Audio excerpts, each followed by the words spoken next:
안녕하세요. 저는 경기도에 사는 30대 중반 여성입니다. 현재는 결혼한 지 2년 정도 됐어요.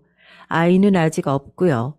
원래는 태평하게 언젠가는 생기겠지 하고 생각했는데 요즘 들어 조금 불안해져서 병원에 가볼까 하는 생각을 하고 있습니다. 저는 한 명이라도 제 아이를 꼭 가지고 싶거든요. 저는 제 남편을 아주 많이 사랑합니다. 그래서 남편을 닮은 아이를 꼭 낳고 싶고 말이죠. 제가 남편을 이렇게 사랑하게 된 데는 다 그럴 만한 이유가 있기는 해요. 남편은 정말 좋은 사람이거든요. 제가 먼저 반해서 쫓아다녔고 제가 청혼했습니다. 이 남자 아니면 안 되겠다고 생각했었거든요. 남편은 제가 자주 가는 카페에 일을 하던 아르바이트생이었습니다. 외모도 외모였지만 손님들을 대할 때도 배려와 다정함이 늘 묻어나오는 사람이었어요. 그래서 먼저 연락처를 물어봤었습니다. 만나는 내내 너무 좋았어요. 많이 사랑했습니다. 이 남자 아니면 안 되겠다고 생각했어요. 하지만 남자친구는 그런 저를 조금 부담스러워 했어요. 특히 조건에서 차이가 많이 났는데 그 부분을 유독 부담스러워 했습니다. 우리 집은 가난하고 난 고졸이야. 우리가 사랑하는데 그게 무슨 상관이야. 결혼은 현실이고 어쨌든 집안끼리 만나는 건데 신경을 안 쓸 수가 없지. 내가 괜찮다니까? 내가 괜찮지 않아서 그래. 처음에는 그런 이유로 청혼을 거절당했었어요. 하지만 저는 굴하지 않았습니다. 저에게는 남편이 아니면 안 됐었거든요. 나랑 헤어지자는 거야? 그 얘기가 아니잖아. 결혼하지 않겠다는 건 결국은 언젠간 헤어지겠다는 말이잖아. 난 오빠랑 헤어지기 정말 죽기보다 싫은데 나를 그만큼 사랑하지 않는 거야? 그 말이 아니라 사랑하니까 함께 이겨내면 되는 거잖아. 혹시나 반대해도 좋지 않은 소리 듣게 되더라도 나를 위해서 감수해주면 안 돼? 정말 얼마나 많이 싸우고 얼마나 많이 설득했는지 몰라요. 그렇게 저희 두 사람은 결혼하기로 했습니다. 뭐 남편도 결국에는 저와 헤어지기 싫어서 한 선택이라고 나중에는 말해주더군요.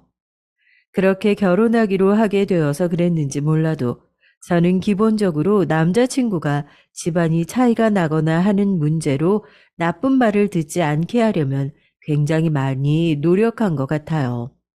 하지만 그다지 소용은 없었습니다. 일단 저희 부모님이 상당히 마음에 안 들어 하셨거든요. 사람을 봐야지 조건이 무슨 소용이야? 살다 보면 그런 거 아무 상관없어. 결국 좋은 사람인지 아닌지가 제일 중요한 거라고. 그래도 정도라는 게 있지. 고졸은 너무 하잖니. 그랬어요. 남편은 고졸이었습니다. 공부를 못하지는 않았지만 그렇게 잘하지도 못했고 집안이 굉장히 가난했기 때문에 그럴 거면 차라리 가지 않는 쪽을 택했다고 하더군요. 그래서 남편은 고등학교를 졸업하자마자 바로 취업 전선에 뛰어들었어요. 저는 그런 남편을 지금도 존경하고 있습니다. 어린 나이에 철이 일찍 들어서 그런 선택을 서슴없이 했던 것에 대해선 지금도 마음이 아프고 말이죠. 하지만 우리 가족에게 남편의 그런 조건은 눈에 차지 않다 못해 용납될 수 없었던 조건이었어요. 저희 아버지는 의사세요. 어머니는 현재 교수시고요. 언니가 하나 있는데 언니도 의사였고 저는 엄마를 따라 그림을 전공해서 지금은 국내에 가장 크다는 갤러리에서 일을 하고 있고 말입니다. 겉으로 봤을 때는 굉장히 상류층인 집안이에요. 뭐 실제로도 그렇고 말이죠. 당연히 사위를 고르는 눈이 높아져 있을 수밖에 없었습니다. 게다가 형부는 의사였거든요. 저는 혼처도 당연히 의사 중에서 고르고 있으셨던 상황이었고요. 그런데 가난한 집 아들, 그것도 고졸인 남자를 데리고 와서 결혼하겠다고 하니 저희 부모님 입장에서는 반대를 하실 만하긴 했습니다. 그런 부모님 마음을 하나도 이해하지 못하는 건 아니었지만 저는 그래도 좋은 사람과 결혼하는 게 먼저라고 생각했어요. 그리고 제가 좋아하는 사람과 말이죠. 아무리 돈이 많고 조건이 차고 넘쳐도 사이가 좋지 않거나 서로 애정이 없으면 결혼 생활 내내 얼마나 지옥 같은 나날들을 보내겠어요. 저는 제 행복이 우선이었습니다. 결국은 내가 하는 결혼이잖아. 난 내가 행복한 게 먼저야. 그러니까 난 이 결혼 할 거야. 오빠 아니면 절대 안 해. 자식 이기는 부모 없다는 말 있잖아요. 저희 부모님도 다행히 그러셨습니다. 딸이 그 남자 아니면 결혼도 하지 않고 평생 혼자 늙어 죽을 거라는데 뭐 어쩔 수 있나요? 그리고 다행히 남편을 몇 번 만나본 아빠가 남편을 마음에 들어 하셨습니다. 애가 왜 좋아하는지는 알겠더구나. 사람이 참 좋아. 물론 엄마는 그보다 조금 더 오래 반대하긴 하셨지만 그래도 끝내는 허락하셨어요. 물론 그 사이에 저와 남편은 마음고생을 좀 했지만 말입니다. 반대로 남편의 집안에서는 저를 아주 반겨주셨어요. 뭐 이런 얘기를 하면 너 같은 조건을 가진 며느리가 들어오는 건데 그건 당연한 거 아니냐고 하시겠지만 그렇게 반겨주시는 것 그 이상이었습니다. 시댁 어르신들은 굉장히 좋으신 분들이셨거든요. 부모님이 그렇게 좋으신 분들이시니 남편도 그렇게 잘 자랐구나 했던 것 같습니다. 저는 시댁에서 정말 좋은 대접을 받으며 지냈어요. 아이고, 밖에서 일도 하는 애가 뭘 시집까지 와서 설거지를 한다고 그래. 가만히 앉아서 받아먹기만 하는데요. 원래 그러는 거다. 여기 올 때는 그냥 쉬러 왔다고 생각하고 쉬기만 하다가. 알았지? 반면 우리 집에서 남편을 대하는 건 달랐습니다. 뭐 이것도 친구들은 당연히 그럴만 하다고는 했지만 그래도 저로서는 속이 상하긴 했어요. 박서방은 이럴 때 와서 좀 도와주면 안 돼? 안 오고 싶어서 그런 것도 아니고 일이 있는데 그걸 어떻게 빼? 뭐 대단한 일 한다고. 엄마, 그래야 알았다. 하여간 친남편이라고 어지간히 싸고 놀지. 기본적으로 남편을 무시하는 마음가짐을 다들 가지고 있었습니다. 남편은 남편 나름대로 지금 하는 일에 자부심을 느끼고 살아왔는데 저희 친정 식구들은 매번 그 일이 뭐 그리 대단한 일이냐고 무시했고 또 그만두고 다른 소개해준 다른 곳에 가보라는 둥 그런 말을 밥 먹듯이 했으니까요. 남편은 주방에서 요리를 했어요. 남편이 다니는 식당이 나름 맛집으로 유명한 한식당이라 정말 바빴죠. 게다가 그곳에서는 나름대로 인정도 받으며 일을 하는 사람이었고요. 자기 일에 만족하고 자부심을 느끼고 하는 사람을 그렇게 얘기하는 게 너무 싫어서 하루는 엄마에게 화를 낸 적도 있습니다.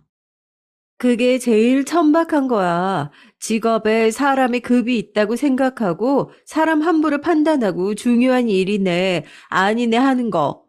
엄마가 뭔데 그 사람이 하는 일을 안 중요하다고 해? 학생들 가르친다는 사람이 그런 생각을 하고 또 말로 뱉어도 되는 거냐고. 야, 나는 그게 아니라 누군가에게는 상처가 될 수도 있는 말을 배려 없이 그렇게 막 뱉는 엄마보다 훨씬 좋은 사람이야. 언제나 남을 먼저 생각하고 배려하는 사람. 엄마는 그날 불같이 화를 내는 제 모습을 보고 놀라셨고 결국은 사과하긴 했습니다. 그리고 그 이후로는 속으로 어떻게 생각하는지 몰라도 제 앞에서는 그런 말을 하거나 남편을 무시하는 듯한 행동을 하는 걸 자제하긴 했어요. 뭐 물론 그런데도 은연중에 한 번씩 툭툭 튀어나오는 게 있었지만 그럴 때면 적어도 제 눈치를 보기는 했습니다. 오히려 그런 저를 말린 건 남편이었어요. 어머니한테 너무 그러지 마. 그래도 한참 어른이신데. 당신은 화도 안 나? 어머니로서는 잘난 딸이 딸보다 못한 조건의 남자랑 결혼을 했으니 우리 딸이 아깝고 내가 마음이 안 차는 게 당연한 거야. 그건 다 당신을 너무 사랑해서 그런 거니까. 장모님한테 심하게 말하고 그러면 안 돼. 나중에 다 후회한다. 그런 식으로 말하는 남편이 답답했던 적도 있어요. 저렇게 착해서 늘 손해만 보고 싫은 소리 듣고도 웃고 있는 그 모습이 말이죠. 하지만 그래서 남편을 좋아한 거긴 합니다. 사람이 그렇게 좋아서 말이죠. 특히 제가 더 친정 식구들에게 정이 떨어졌던 건 시댁 식구들과 너무 비교되는 모습에 계속해서 봐와서였는지도 몰라요.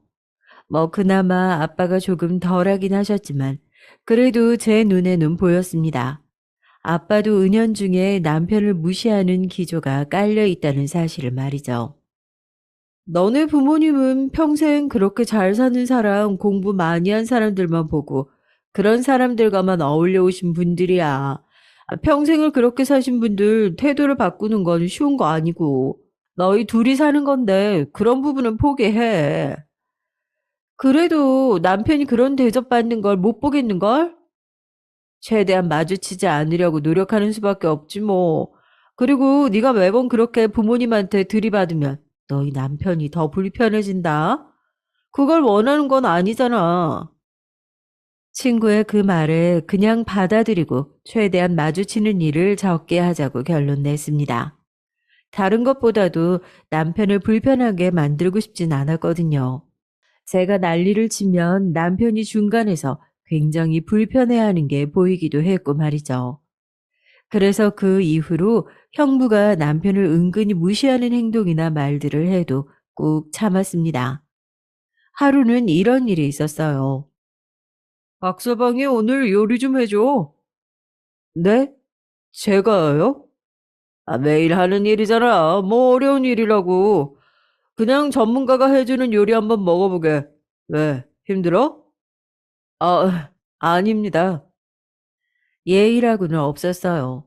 툭 누르면 나오는 자판기도 아니고 준비도 안 되어 있는 사람에게 그런 식으로 아무렇지 않게 한번 해보라는 둥 그런 얘기를 하는 게 제 상식으로는 도저히 이해가 되지 않았습니다.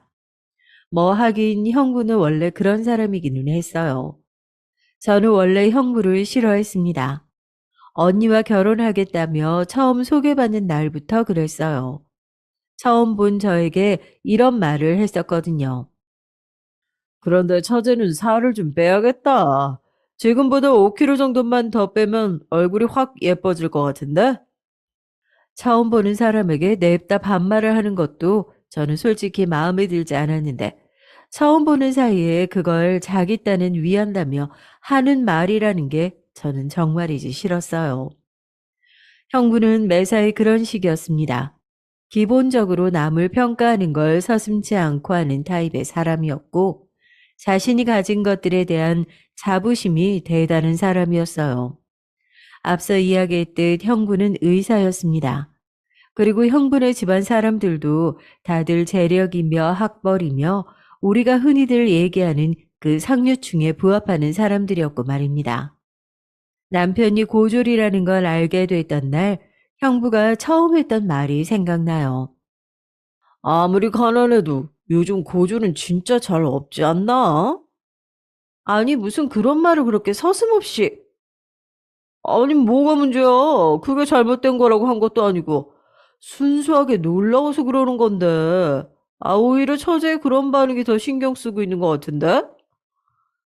자신이 남에 대한 배려가 부족하고 생각이 없이 말한 걸 늘 그런 식으로 남에게 뒤집어 씌우기도 했고 말이죠.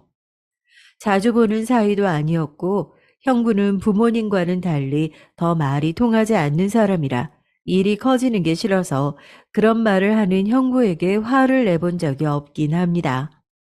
제가 지적을 하면 더 와곽하고 소리를 지를 사람이었거든요. 그냥 언니와 대화를 나눈 적은 있어요. 언니가 얘기 좀 해. 사람 그런 식으로 막대하는 거 아니라고.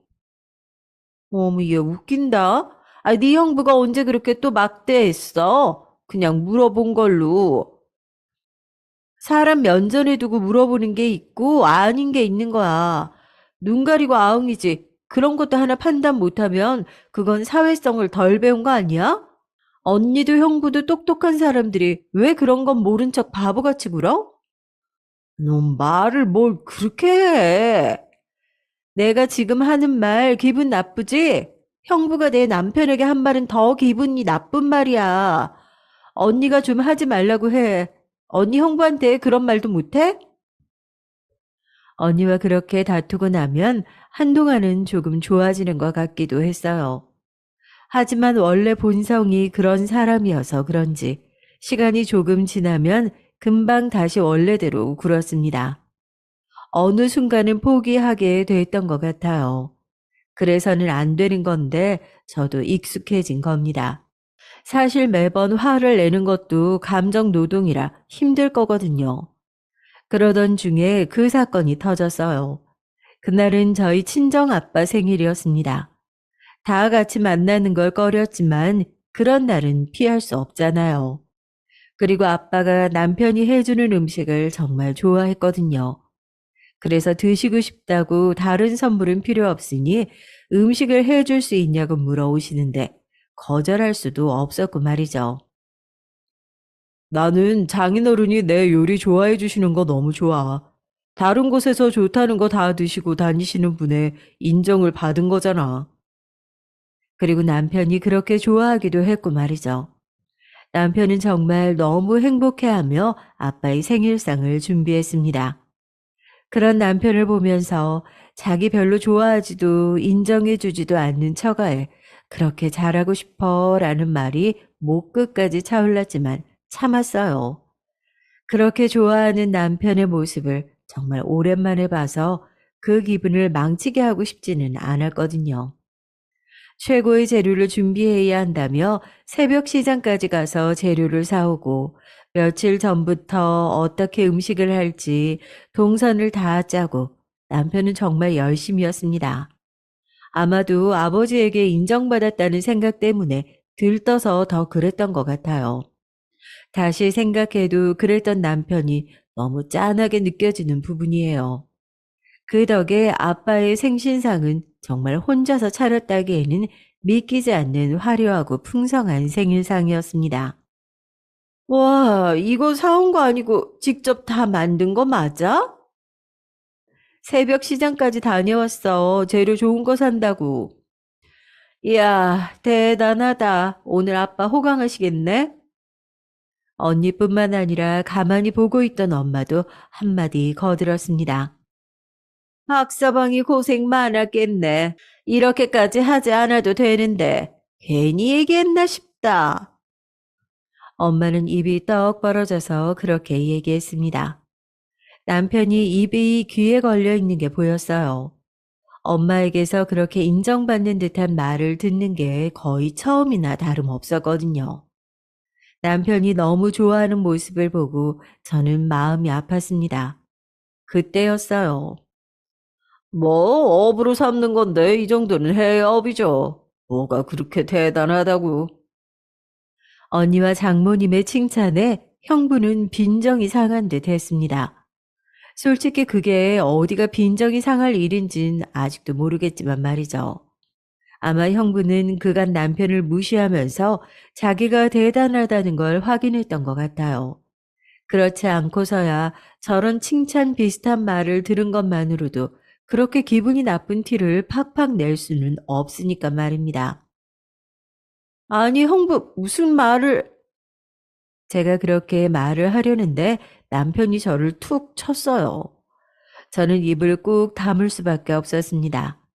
그날은 아빠의 생일이기도 했고 남편이 모처럼 부모님께 인정 아닌 인정을 받아 기분이 좋은 날이었으니 말입니다. 제가 거기서 말을 더하면 형부는 참지 않는 사람이었기 때문에 되받아칠 게 뻔했고 그러면 분위기가 순식간에 안 좋아질 건 너무나 당연했기 때문입니다.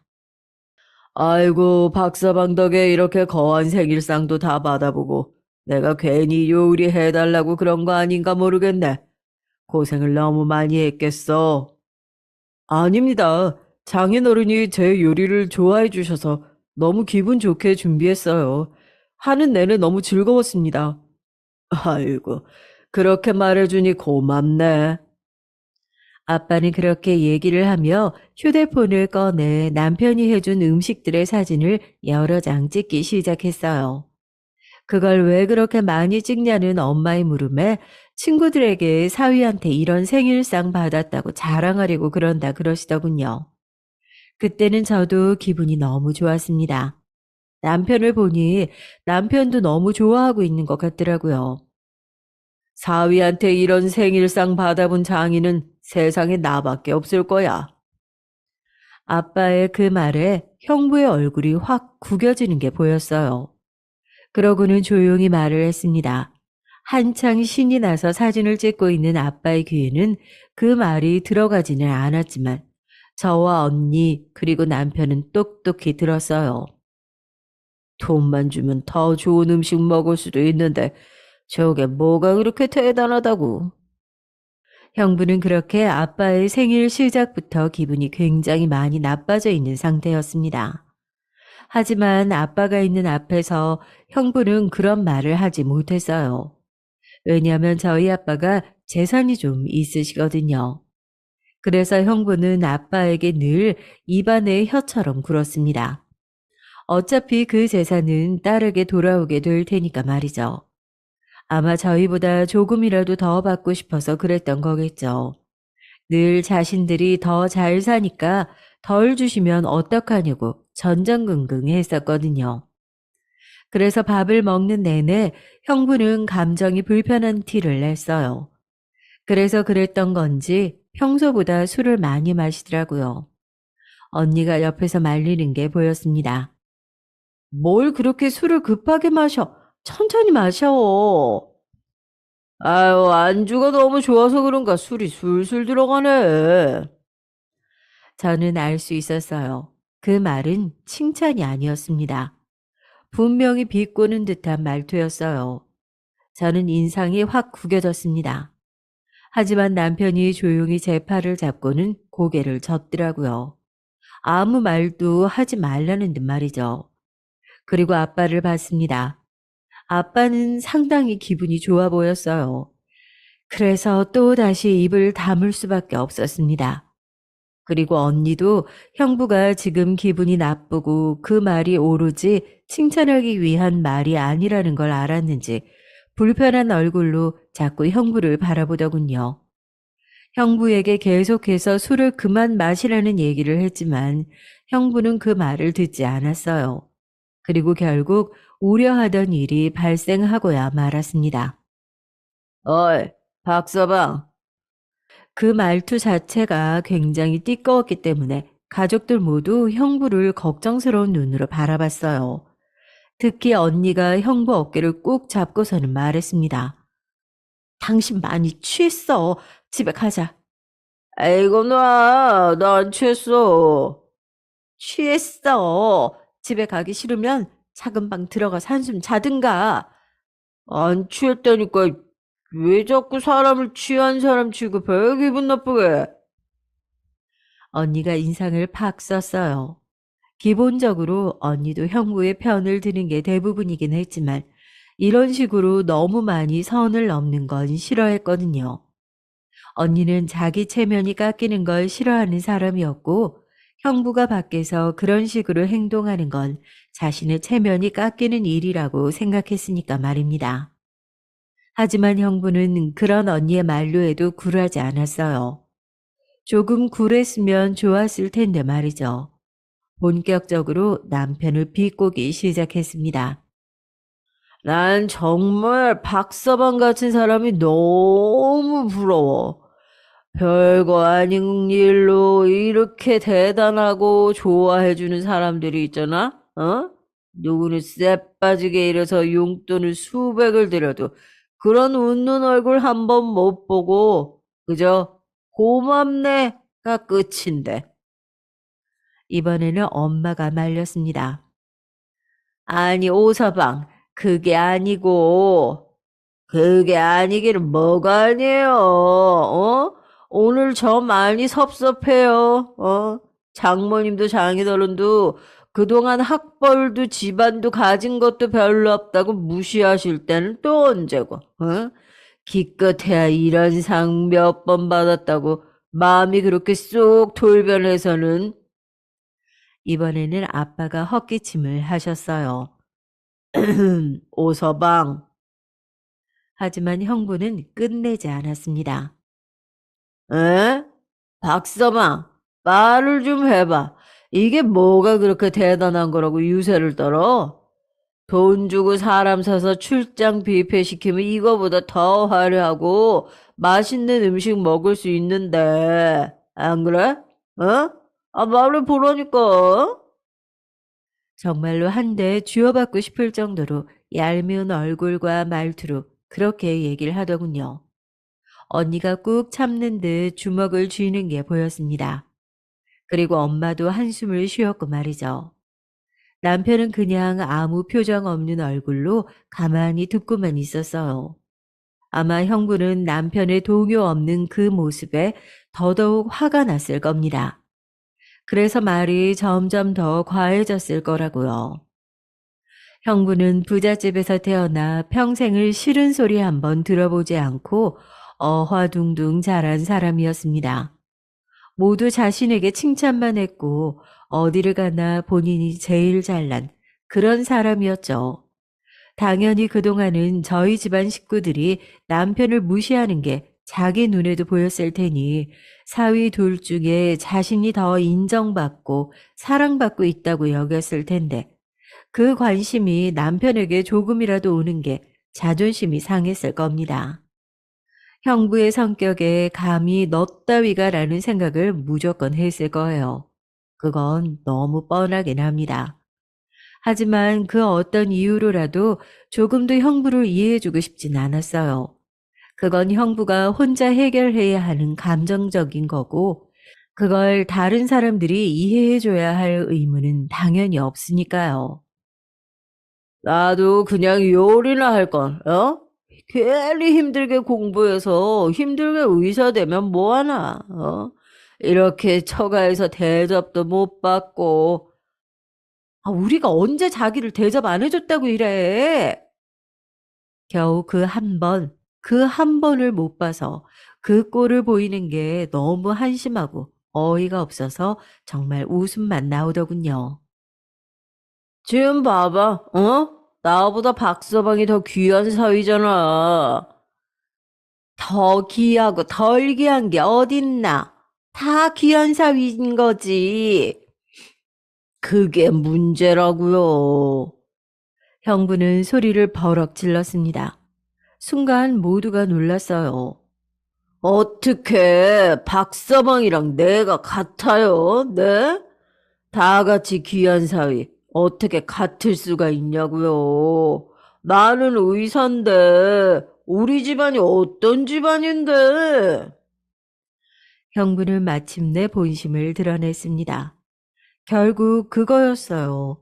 자기는 우리 남편보다 더 귀한 대접을 받아야 하는 사람인데 그렇지 않아서 화가 났던 거죠. 그동안 노골적으로 차별을 해온 것도 뭐 예상은 했지만 그런 마음에서 한 게 맞았고 말입니다. 가만히 지켜보던 아빠가 결국 입을 열었습니다.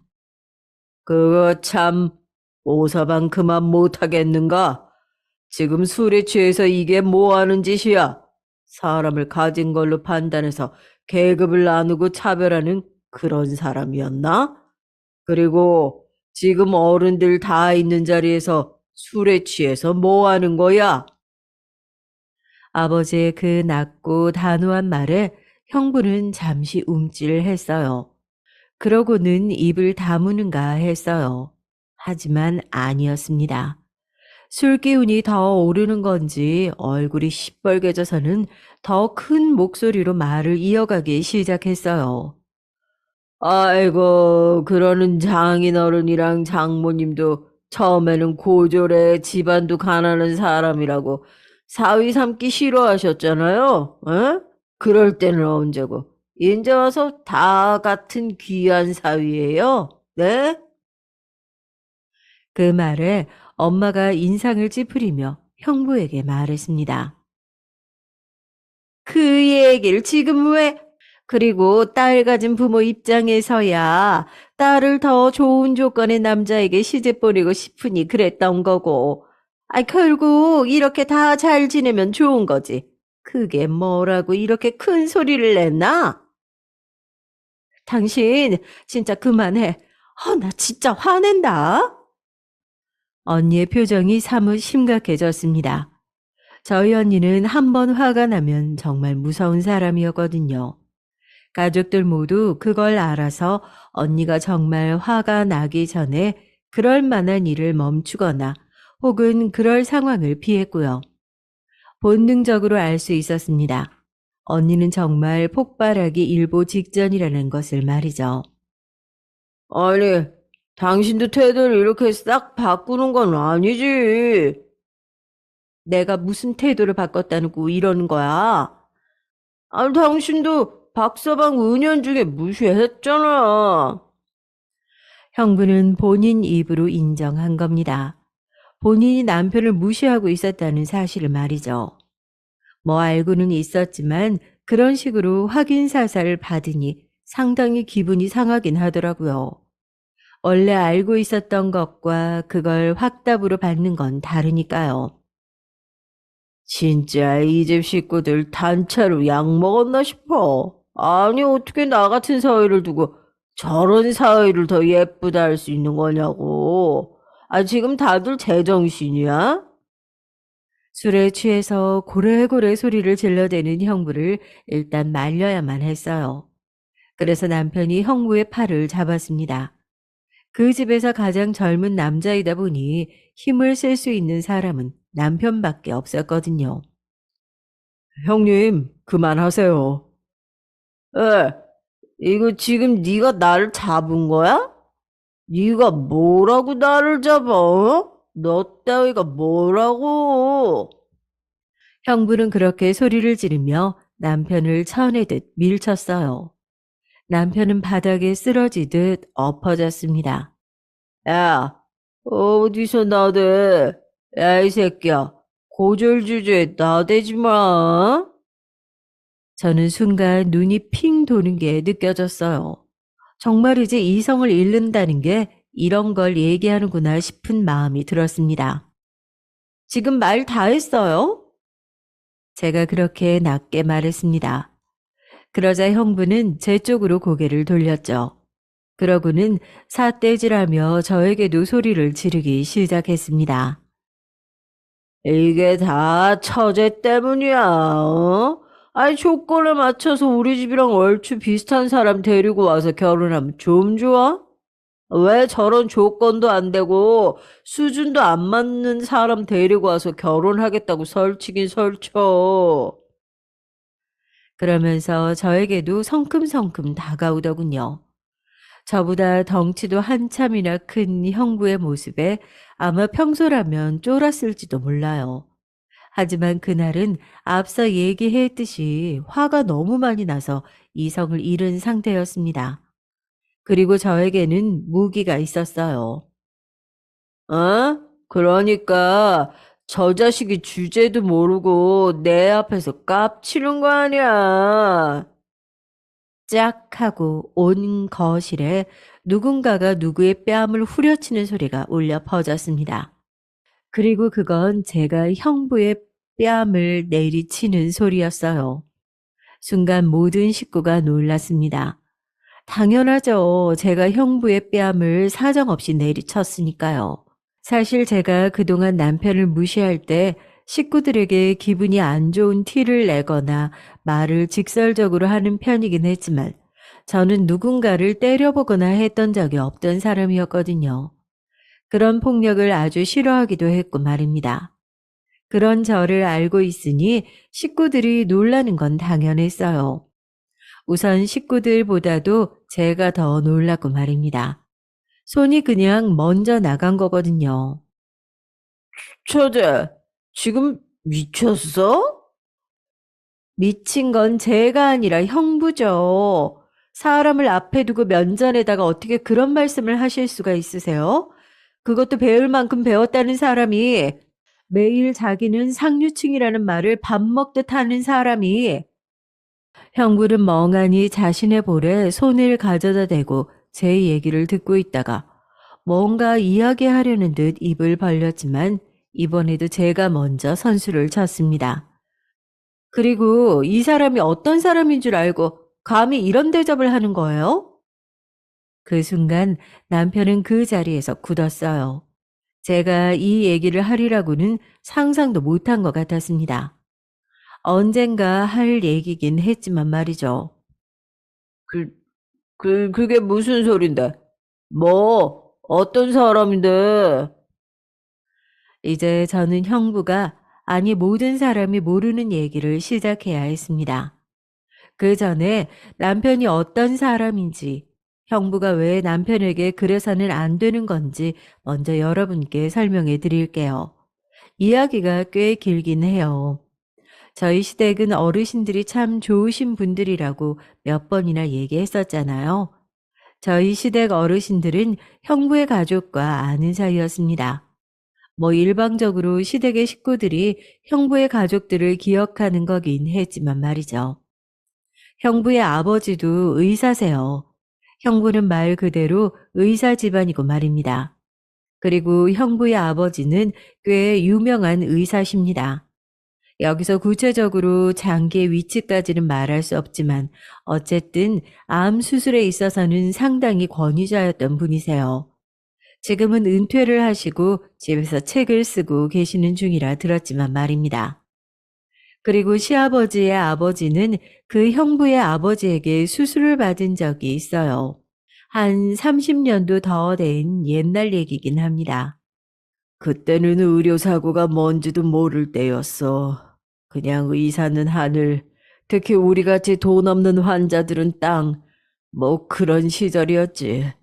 지금도 그다지 바뀐 것 같지는 않지만 말이다. 뭐 시아버지의 말씀이 다 맞는 말이긴 했어요. 30여 년이 지난 지금도 사람들은 가지고 있는 것이나 자신의 직업으로 계급을 나누려 드니까 말이죠. 마치 조금 전까지 저희 형부처럼 말입니다. 모두 의료사고라고 했다. 안에 무언가 굉장히 큰 실수가 있었다고. 당시 집도이였던 분이 큰일 나게 될 수도 있다는 말을 지나가다 들었었어. 그리고 그날 그 수술대 위에서 돌아가신 분은 내 아버지셨군 말이다. 그때 당시에 시아버지는 어떻게 대처해야 할지 하나도 모르셨다고 하더군요. 당연히 그러셨겠죠. 지금도 그냥 일반인은 의료사고에 접근하려면 굉장히 힘들다고 알고 있는데 그 시절에는 오죽했겠냐고요. 하지만 그런데도 시아버지는 아주 오랫동안 진실을 밝히기 위한 싸움을 해오셨다고 들었습니다. 그 시절에는 거의 아무도 하지 않았던 1인 시위 같은 것도 병원 앞에서 하시고 병원을 들어오는 환자에게 이 병원에서 무슨 일이 있었는지 쓴 전단지 같은 것들을 나눠주기도 하고 말이죠. 밥 먹듯이 경찰에 불려갔었고 시아버지는 씁쓸하게 웃으시며 말씀하셨습니다. 보는 제가 찡해질 만큼 슬픈 얼굴로 말이죠. 억울함 다 풀어드리겠다고 그렇게 맹세를 했는데 결국은 그 약속을 아직도 지키지 못했어. 그 사람들은 여전히 잘 살겠지. 우리 아버지를 그렇게 만들었던 과거는 싹 다 잊은 채로 말이다. 난 아직도 그 생각만 하면 단전에서부터 불길이 확 끓어올라서 잠을 잘 수도 먹을 수도 없는데. 그 얘기를 처음 들었던 날 시아버지에게서 보았던 분노와 슬픔은 정말 깊어 보였습니다. 당연히 그럴 수밖에 없었겠죠. 정말이지 평생의 원수일 테고 그 되갚음을 하나도 하지 못한 채로 끝났으니 말입니다. 그리고 시아버지는 정말 뜻밖의 장소에서 그 평생의 원수와 다시 재회하게 됐습니다. 뭐 다들 예상하시겠지만 그건 바로 제 결혼식장이었어요. 시아버님이 평생의 원수라 말하며 얼굴도 이름도 하나도 잊지 않고 똑똑히 기억하는 상대는 다름 아닌 형부의 아버지셨습니다. 그날은 정말이지 티를 하나도 내지 않으셔서 몰랐거든요. 나를 알아볼까? 아니면 몰라볼까? 그게 그냥 궁금하더구나. 그래서 인사를 했어. 네 시아버지라고 말이다.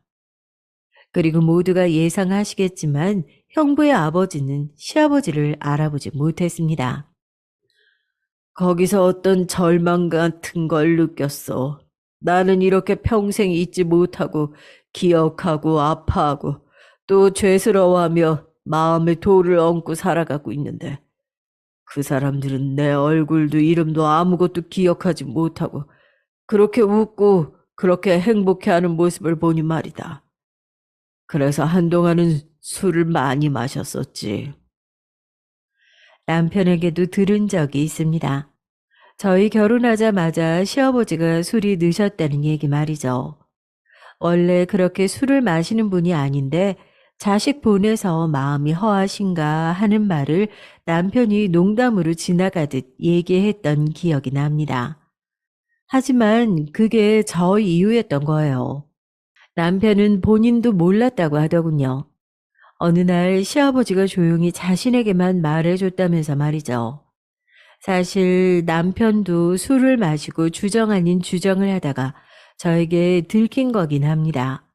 제가 닥달해서 모든 얘기를 다 들을 수 있었던 거고요. 그래서 저도 알고 있기는 했습니다. 하지만 시아버지와 남편이 이 사실을 알리는 것을 매우 반기지 않으셨어요. 생각이 많으신 듯 보였습니다. 그래도 사돈인데 이런 얘기를 함부로 할 수는 없지 않니? 그래도 아버님 평생의 원수인데요. 아무것도 모르는 다른 가족분들은 잘못이 없지 않니? 그냥 과거의 악연일 뿐인데. 시아버지는 저를 위해서 그 엄청난 과거를 묻으려 하셨습니다. 저는 그런 생각을 하신다는 거에도 놀랐지만 그런 생각을 하실 수 있다는 거에도 놀랐던 것 같아요. 어떻게 사람이 저럴 수 있지 하면서 말이죠. 용서를 할 수 없는 일이잖아요. 그냥 지금처럼 모르는 사람이라고 생각하며 살면 괜찮지 않을까? 아이, 그날 그 결혼식장에서 보기 전까지 그랬던 것처럼 말이다. 하지만 이미 그렇지 않게 알게 돼버렸잖아요. 우리만 입을 다물면 되는 일이다. 너를 그리고 내 아들을 곤란하게 만들고 싶지 않다. 저와 남편은 저희를 위해 그런 결정을 하실 필요가 전혀 없다고 시아버지를 몇 번이나 설득했지만 시아버지는 완강하게 거부를 하셨습니다. 말하지 말라고 말이죠. 하지만 저와 남편의 생각은 달랐습니다. 언젠가 아버님의 저 억울함과 한을 풀어드려야 하지 않을까? 그치. 그렇지 않고서는 아버지의 한이 곧 내 한이 될 테니까. 하고 말이죠. 그래서 저희 부부는 말 그대로 이 사실을 언제 어느 때 효과적으로 써먹을 수 있을지 고민하고 있던 찰나였습니다. 그러던 와중에 형부가 남편을 밀치며 막말을 하는 이런 사태가 발생하게 된 거고 말이죠. 다시 그 순간을 얘기하자면 대체 무슨 사람인데? 뭔데? 형부는 그렇게 얘기하며 저에게 위협하듯 다가왔습니다. 그리고 엄마, 아빠, 언니까지 모두 제 입에서 나올 말을 기다리고 있었어요. 저는 천천히 입을 뗐습니다. 그리고 한 자씩 누르듯 또박또박 말을 이어나갔어요. 형부 아버지가 저희 남편 할아버지를 죽이신 분이시거든요. 제 입에서 그 말이 나간 뒤 모두가 그 자리에서 정지했어요. 말 그대로 굳었습니다. 그리고 잠시 뒤 그게 무슨 소리냐고 가장 먼저 물어온 건 다름 아닌 언니였어요. 그게 무슨 말이야? 제부 할아버지를 우리 아버님이 죽이다니. 제가 아직도 무슨 말인지 생각하는 듯 멍하게 있는 형부를 바라보며 말했습니다. 그니까 형부가 저희 남편한테 이러시면 안 된다고요. 진짜 벌 받으신다고요. 우리 아버지가 뭐? 아니, 우리 아버지가 무슨 짓을 하셨다고 이래? 그렇게 소리를 버럭 지르는 형부를 노려보듯 보며 말했습니다. 30여 년 전 박필복 씨의 보호자이자 아드님인 박정팔 씨 기억나시냐고. 형부 아버님께 한번 물어보세요. 기억 못하시면 그건 정말 저도 너무 화가 날 것 같으니까. 그날은 그렇게 마무리됐습니다. 사실 아빠의 생일날 그럴 생각은 정말 하나도 없었는데 어쩌다 보니 그렇게 된 게 의도하지는 않았지만 너무 죄송했어요. 그래서 저와 남편이 아빠에게 따로 사과를 했습니다. 괜찮다. 뭐 생일이 오래만 있는 것도 아니고. 아빠는 너무나 다행히도 그렇게 얘기해 주셨지만 말입니다. 그래도 저희 마음이 불편한 건 어쩔 수 없는 문제이긴 했어요. 그 이후 언니가 저를 한번 찾아온 적이 있습니다. 그리고는 다짜고짜 묻더라고요. 의료사고였지? 라고 말이죠. 제가 고개를 끄덕이며 답했습니다. 맞다고요. 언니는 생각이 많아 보이는 얼굴이더군요. 네 말 듣고 좀 찾아보니까 바로 나오더라. 그때도 이건 의사 과실이라고 그쪽에서는 나름 유명했던 수술이었나 보더라고. 당시에는 그렇게 말 나오는 경우가 잘 없는데 그런 말이 돌 정도면 정말로 의사 과실이 너무 큰 수술이었을 거라고. 언니는 그렇게 얘기하며 어딘가 절망적인 표정을 짓더군요. 그리고 계속해서 말을 이어나갔습니다. 그리고 너희 시아버지 되시는 분 기억하시는 분들이 있으시더라. 너희 시아버님 성함 얘기하니까 바로 아시는 병원 관계자분 얘기를 들었어. 그때 병원에서 1인 시위하실 때 도와드리지 못해서 너무 죄송하다고. 언니는 여기저기 많이 물어보고 다닌 것 같더라고요. 뭐 그게 언니의 성격이기는 했습니다. 궁금한 게 있으면 그리고 자신의 안에서 뭔가 걸리는 게 있으면 끝까지 파고드는 성격 말입니다. 그래서 공부도 잘했던 거였고요. 그 성격이 이 일에도 적용이 된 것 같았어요. 니네 형부한테 다 얘기했더니 처음에는 버럭 성질부터 내더라고. 아버지가 그럴 리 없다고. 얼마나 실력과 명망을 갖추신 분인데 그럴 리 없다고. 그래서 내가 직접 여쭤본다니까 그제야 자기가 물어보겠다고 했어. 그러고는 형부에게서 들은 말이 굉장히 충격적이라고 했습니다. 형부는 정말 대수롭지 않은 얼굴로 대수롭지 않은 듯 이렇게 말했다고 하더군요. 아, 그거 아버지도 기억은 어렴풋이 나시는데 의료사고 같은 건 하나도 없었다던데?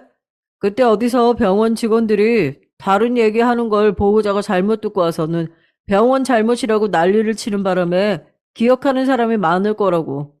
아니, 박서방의 그 말도 안 되는 주제 넘음이 다 아버지한테 배운 거구나 싶더라니까. 언니는 경악했다고 합니다. 이미 언니는 언니 나름대로 그 사건에 대해 파고들어서 알 만큼은 아는 상태였거든요. 그리고 언니 나름대로 다 결론을 지은 상태였고요. 언니가 내린 결론은 당연히 언니의 시아버지가 잘못한 게 맞다는 결론이었어요. 그런데 그렇게 뻔뻔하게 나오니 당황할 수밖에요. 그래서 언니가 말했대요. 내가 아버님께 다시 물어볼게. 언니의 그 말에 형부는 정말 불같이 화를 냈다고 하더군요. 지금 당신 동생이랑 박서방 말만 믿고 내 아버지, 당신 시아버지를 의심하는 거야? 아, 어떻게 그럴 수가 있어? 하고 말이죠. 마치 도둑이 제발 저린 것처럼요. 언니는 형부에게 굉장히 크게 실망을 했습니다. 뭐 형부가 대단히 좋은 사람이라고는 생각하지 않았지만 그 정도로 비양심적인 사람인지는 몰랐다고 말이죠. 그리고 세월이 많이 흘러서 이제는 처벌할 수도 없고 가해자의 진심 어린 사과만 받으면 된다고 하는 피해자들 탓을 한 거나 다름없잖아요. 언니와 형부는 그날 이후로 싸움이 굉장히 잦아졌다고 합니다. 시작은 언제나 늘 그 문제였고요. 언니는 그렇게 형부와 큰 마찰이 생기면서 형부에게 있는 정, 없는 정이 다 떨어진 것 같았어요. 어느 날 저에게 이렇게 얘기를 하더군요. 나 이혼할 거야. 라고 말이죠. 저는 굉장히 충격을 받기는 했습니다. 한 번도 그 일이 시작되고 언니와 형부가 이혼까지 하게 되리라고는 생각하지 못했었거든요. 당연하죠. 어떻게 보면 저희 일이었으니까요. 인간적으로 너무 실망했어. 저런 사람이랑 가정 계속 이루면서 살 수 있을 것 같지가 않아. 언니는 제가 생각한 것보다 훨씬 더 단호했습니다. 설득이 먹힐 것 같지도 않았고 말이죠. 언니는 그렇게 형부와 이혼했습니다. 합의 이혼이었어요. 처음에는 형부가 이혼하지 않겠다고 버텼지만 형부의 아버지 되시는 그분이 그냥 이혼하는 편이 좋을 것 같다고 하셨다더군요. 뭐 그랬겠죠. 저희 시아버지와 넓게 보면 가족인데 그렇게 얽혀 있는 게 상당히 부담스러웠을 거라고 저는 그렇게 생각하긴 합니다. 언니는 그렇게 새 출발을 하게 됐고 저희 부부는 본격적으로 형부의 아버지, 그러니까 언니의 전 시아버지에 대해 파헤치기 시작했어요. 생각보다 그 병원은 비리가 많았고 또 생각보다 그 시절 그 병원에서는 의료사고가 잦았던 것 같더라고요. 저희가 여기저기 피해자를 찾는다는 소식이 들리자마자 굉장히 많은 분들이 연락을 해오셨어요. 그리고 그렇게 모은 자료들과 피해자들의 증언을 모아 방송국에 제보를 했습니다. 결과는 완전 다행히도 방송을 탈 수 있게 됐어요. 저희가 자료를 굉장히 많이 준비해 왔다며 그쪽의 제작진 분들이 자신들이 할 일이 없겠다고 오히려 감사의 표시를 해올 정도였습니다. 그렇게 그 병원의 일은 방송이 나갔고 언니의 전 시아버지의 일은 많은 사람이 알게 됐습니다. 병원 비리에 대한 걸로 말이죠. 그분이 아마 진심으로 사과만 하셨어도 일이 이렇게는 커지지 않았을 거예요. 아마 언니도 이혼하지 않았을 테니 아들의 인생에도 회방을 놓은 게 되고 말입니다. 그렇게 그분은 많은 사람이 그분의 잘못을 알게 본인이 스스로가 자처했어요. 형부가 언니와 저를 찾아와서 그래도 한때 가족이었던 사람에게 어떻게 이럴 수 있냐고 따져 물었지만 그건 제가 묻고 싶은 말이었습니다. 어떻게 가족인 자신의 부인에게까지 그런 말도 안 되는 거짓말로 자신의 아버지를 비호할 수 있냐고 말이죠. 죄송합니다. 단지 그 사과 한마디만 바랬을 뿐인데요.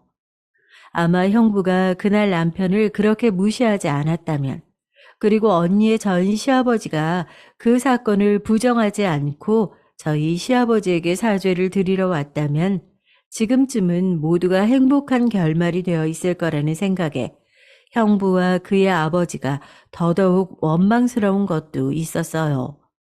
그리고 끝끝내 사과 한마디 듣지 못한 저희 시아버지도 말이죠. 시아버지는 이렇게 말하시더군요. 그래도 너희 덕에 우리 아버님 일이 세상에 이렇게 나오고 많은 사람이 알게 되어 얼마나 좋은지 모른다. 그때 혼자 종이 들고 그 병원 앞에 서 있었을 때는 아무도 알아주는 사람이 없어서 저 사람 미친 거라는 얘기도 많이 들었었는데 말이다. 시아버지는 그렇게 말씀하시면서 눈물을 훔치시더군요. 그리고는 감격스러운 말투로 말을 이어나가셨습니다. 이제는 아버지도 하늘에서 한을 푸셨을 거로 생각한다. 그리고 나도 이제는 죄스러운 마음을 덜었고 너희들도 얼마나 고마운지 몰라. 정말 고맙다. 그 말을 듣는 저도 같이 울었던 것 같아요. 제 얘기는 여기까지입니다. 아마 들으시는 많은 분들이 얘기가 이렇게 진행될 거라고는 전혀 생각하지 못하셨을 거예요. 저도 사람의 인연이라는 게 이렇게 이어질 수 있구나.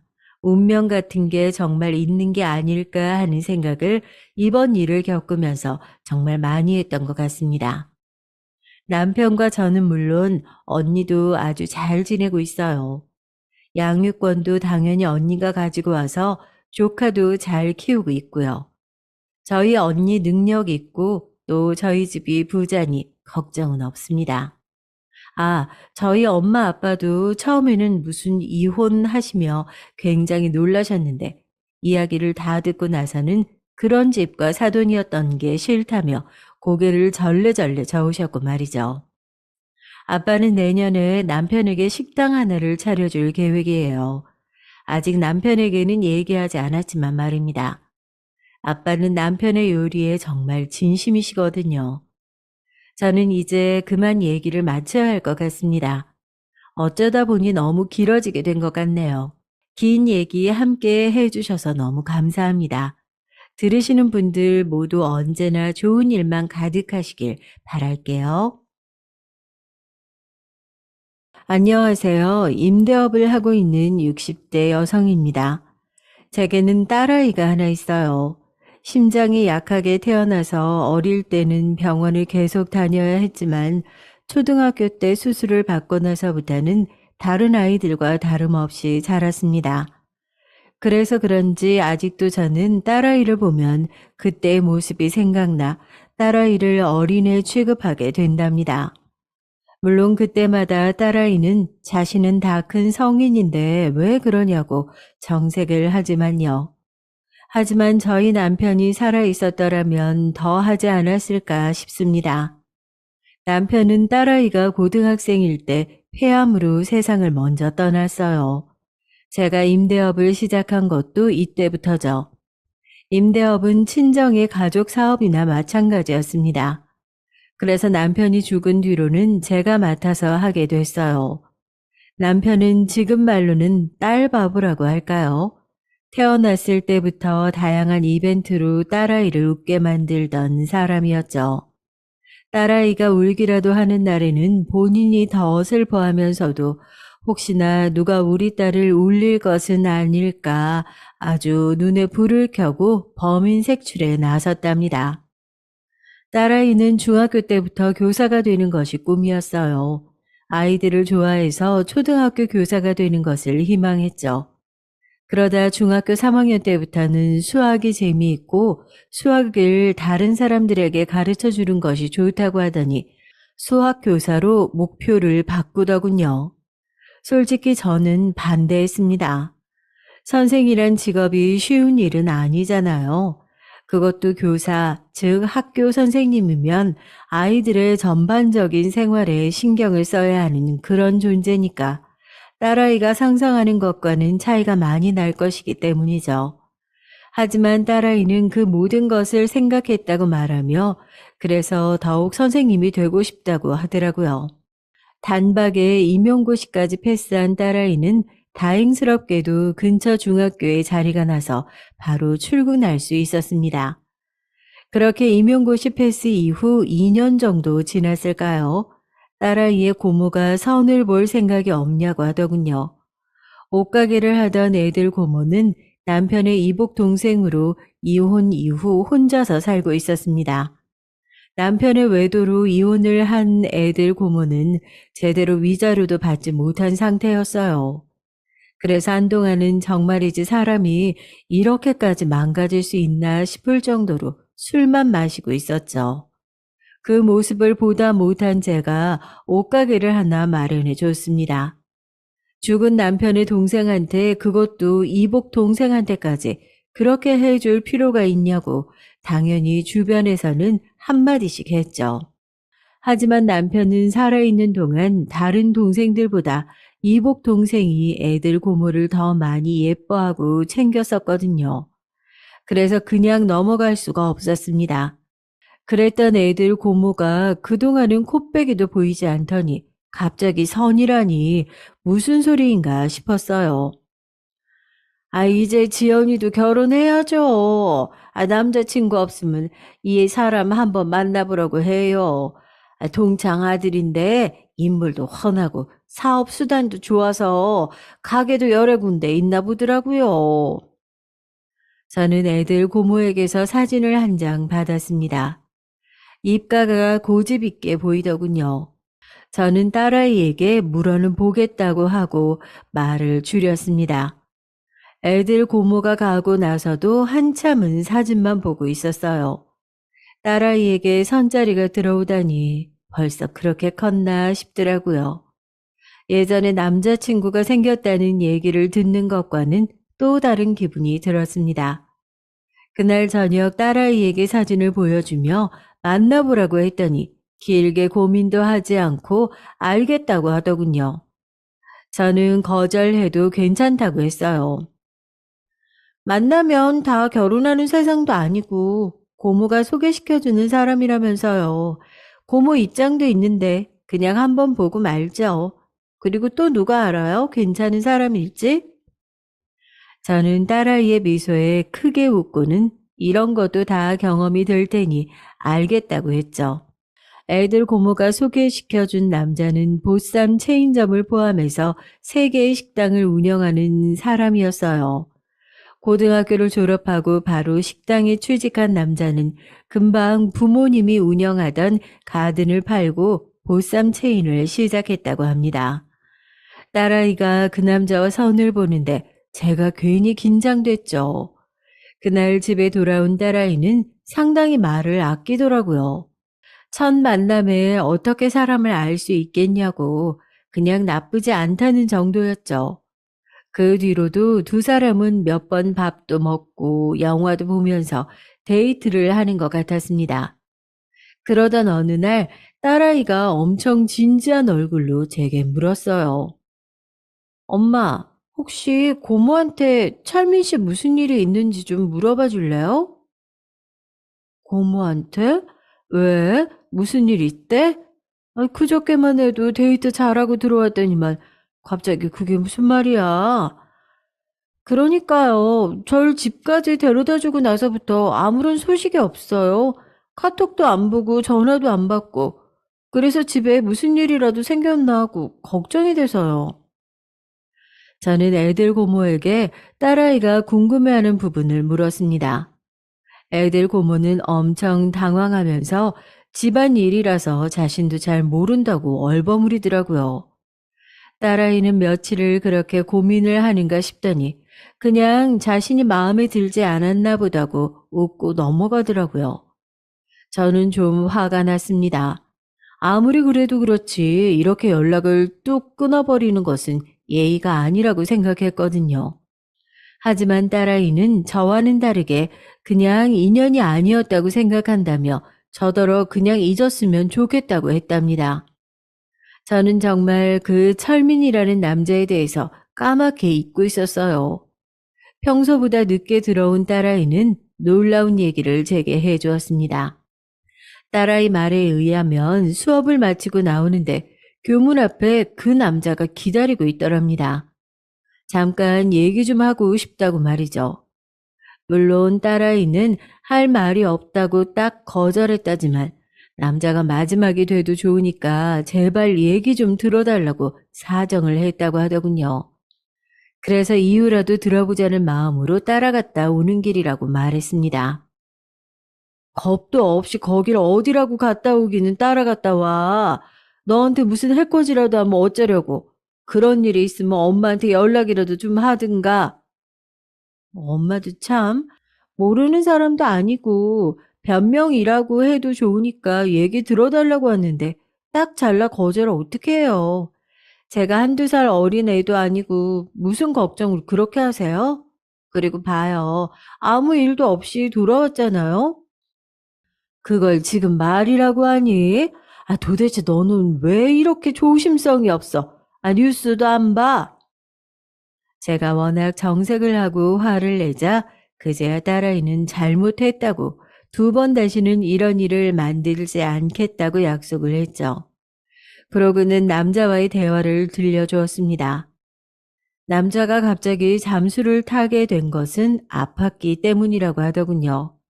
딸아이와 여러모로 맞는 부분이 많아서 진지하게 만남을 이어가고 싶다고 생각했던 찰나에 알게 됐다고 하면서 그래서 더 마음이 깊어지기 전에 정리를 하려고 했답니다. 모든 사실을 솔직하게 얘기해 볼까도 했지만 아프다는 사실이 오히려 동정을 살 것 같아서 차마 입이 떨어지지 않았다고 하면서 그러다 보니 차일피일 얘기하는 것이 미뤄져 결국에는 잠수를 탄 것처럼 되었다고 말이죠. 얘기를 하는 딸아이의 모습을 보니 남자의 해명에 마음이 많이 풀린 것 같더라고요. 저는 그래서 다시 나타난 이유는 뭐라고 하더냐고 물었죠. 딸아이는 잠시 머뭇거리더니 다시 기회를 달라고 말했다고 했어요. 만약 저였더라면 뒤도 돌아보지 않았겠지만 딸아이는 생각이 다른 듯 보였습니다. 기회를 달라고 했다는 얘기를 하면서 제 눈치를 살피는 것 같았죠. 그 모습을 보고는 이미 딸아이의 결정을 알 것 같았죠. 기회를 다시 주는 것도 나쁘지 않겠다 싶었어요. 모른 척 해도 상관은 없을 텐데 아팠다고 이렇게 찾아와서 사과할 정도인 것으로 봐서는 그래도 나쁜 사람인 것 같지는 않아서요. 그 사람 말을 다 믿을 수 있겠어? 아무리 아팠다고 하지만 카톡 하나 정도는 충분히 했을 텐데 엄만 솔직히 믿어야 하나 싶기도 하다. 딸아이는 제 말을 가만히 생각에 잠겼습니다. 말이 그렇잖아요. 몸이 좋지 않아서 당신과 만날 수 없다고 카톡을 남겨도 남길 수 있는데 끝까지 입 다물고 있다가 이제 와서 갑자기 사실 그때는 그랬다며 얘기를 한다는 것이 과연 믿어도 될 만한 사람인가? 저는 그런 생각이 들었거든요. 하지만 딸아이는 조금 더 만나보고 싶다고 하더군요. 저는 더 이상 설득은 무리겠다 싶어 딸아이 마음대로 좀 더 지켜보기로 했습니다. 딸아이에게 좋은 감정이 있었던 것은 사실이었는지 진지하게 만나보기로 한 이후 남자의 행동은 정말 많이 달라졌습니다. 이전과는 다르게 딸아이에게 신경을 많이 쓰더군요. 갑자기 잠수를 탔던 사람과 동일인이 맞는지 의심스러울 정도였어요. 하루는 딸아이가 갑자기 몸살이 심하게 걸렸던 적이 있었어요. 1년에 한두 번은 그렇게 심하게 앓아눕더라고요. 쉬는 날이라 다행이라고 하면서 응급실을 다녀와서는 하루 종일 약을 먹고 잠만 잤죠. 월요일 출근하려고 일찍 일어난 딸아이는 그나마 움직일 수 있어 다행이라고 하더니 갑자기 폰을 보다 말고 허겁지겁 밖으로 나가더라고요. 저는 아침부터 무슨 난리인가 싶었죠. 그런데 들어오는 딸아이의 손에 보자기가 있더라고요. 저는 밖에 나가서 뭘 가지고 들어왔냐고 물었습니다. 딸아이는 남자가 가져다 뒀다고 연락이 왔다며 제가 보는 앞에서 보자기를 풀더라고요. 그 안에는 큰 보온병에 죽이 가득 담겨 있었습니다. 딱 먹기 좋을 만큼의 온도였죠. 그릇으로 옮겨놓고 보니 버섯과 각종 야채의 전복도 보였습니다. 아무리 봐도 시판되는 죽은 아니었어요. 딸아이는 감동받은 얼굴을 하고는 엄청 맛있게 먹었습니다. 저도 먹어봤는데 간도 딱 좋고 정말 맛있더라고요. 누가 만들었는진 모르지만 정말 음식 솜씨가 좋구나 싶었답니다. 아직 몸도 성하지 않은데 버스나 지하철을 어떻게 타려고 엄마가 데려다 줄게. 오늘 일정 괜찮으세요? 할아버지가 시키신 일 있다고 하지 않으셨어요? 너 데려다 주고 가도 늦지 않어. 걱정하지 말고 어서 나가자. 저는 평소보다 이른 시간에 딸아이를 데려다 주기 위해 나섰죠. 그런데 집 앞에 못 보던 차가 있더라고요. 그러더니 저와 딸아이를 보고는 차에서 한 남자가 내렸어요. 사진으로만 봤던 철민이었습니다. 저를 보자마자 90도로 허리를 숙여 인사를 한 남자는 약간은 낭패라는 눈으로 저와 딸아이를 바라봤습니다. 죽 정말 맛있게 잘 먹었어. 주고 간 것 아니었어? 언제부터 여기 있었던 거야? 처음 만들어 본 죽인데 맛있다니 다행이네. 너 출근하는데 데려다 주려고 그랬지. 어머님도 나오실 줄은 몰랐어요. 남자는 처음 만나는 제게 대뜸 어머니라고 부르면서 쑥스러운 듯 뒷머리를 만지더군요. 저는 굳이 호칭을 지적할 필요가 있겠는가 싶어서 그럼 딸아이를 잘 데려다 달라고 말하고는 먼저 집으로 들어왔습니다. 틈으로 보니까 뭐가 그렇게 좋은지 딸아이가 볼을 발그레하게 붉히고는 남자가 열어준 조수석에 타면서 까르르 웃더라고요. 저렇게 웃을 수 있게 해주는 남잔데 내가 잠수 사건으로 너무 나쁘게만 봤던 것은 아닐까 싶은 반성도 들었습니다. 그렇게 딸아이를 데리러 왔던 남자는 퇴근 시간에 맞춰서도 딸아이를 집에 데려다 줬습니다. 심지어는 오는 길에 병원까지 들렀더라고요. 제가 마음이 흔들리기 시작한 것도 바로 이 시점부터였어요. 그 뒤로 딸아이는 그 남자와의 만남이 퍽이나 즐거워 보였어요.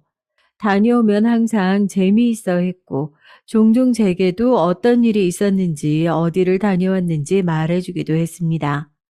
이벤트가 상당히 다양하다고 해야 할까요? 특정 기념일만 챙기는 것이 아니라 평소에도 소소하게 깜짝 선물을 하는 것 같았죠.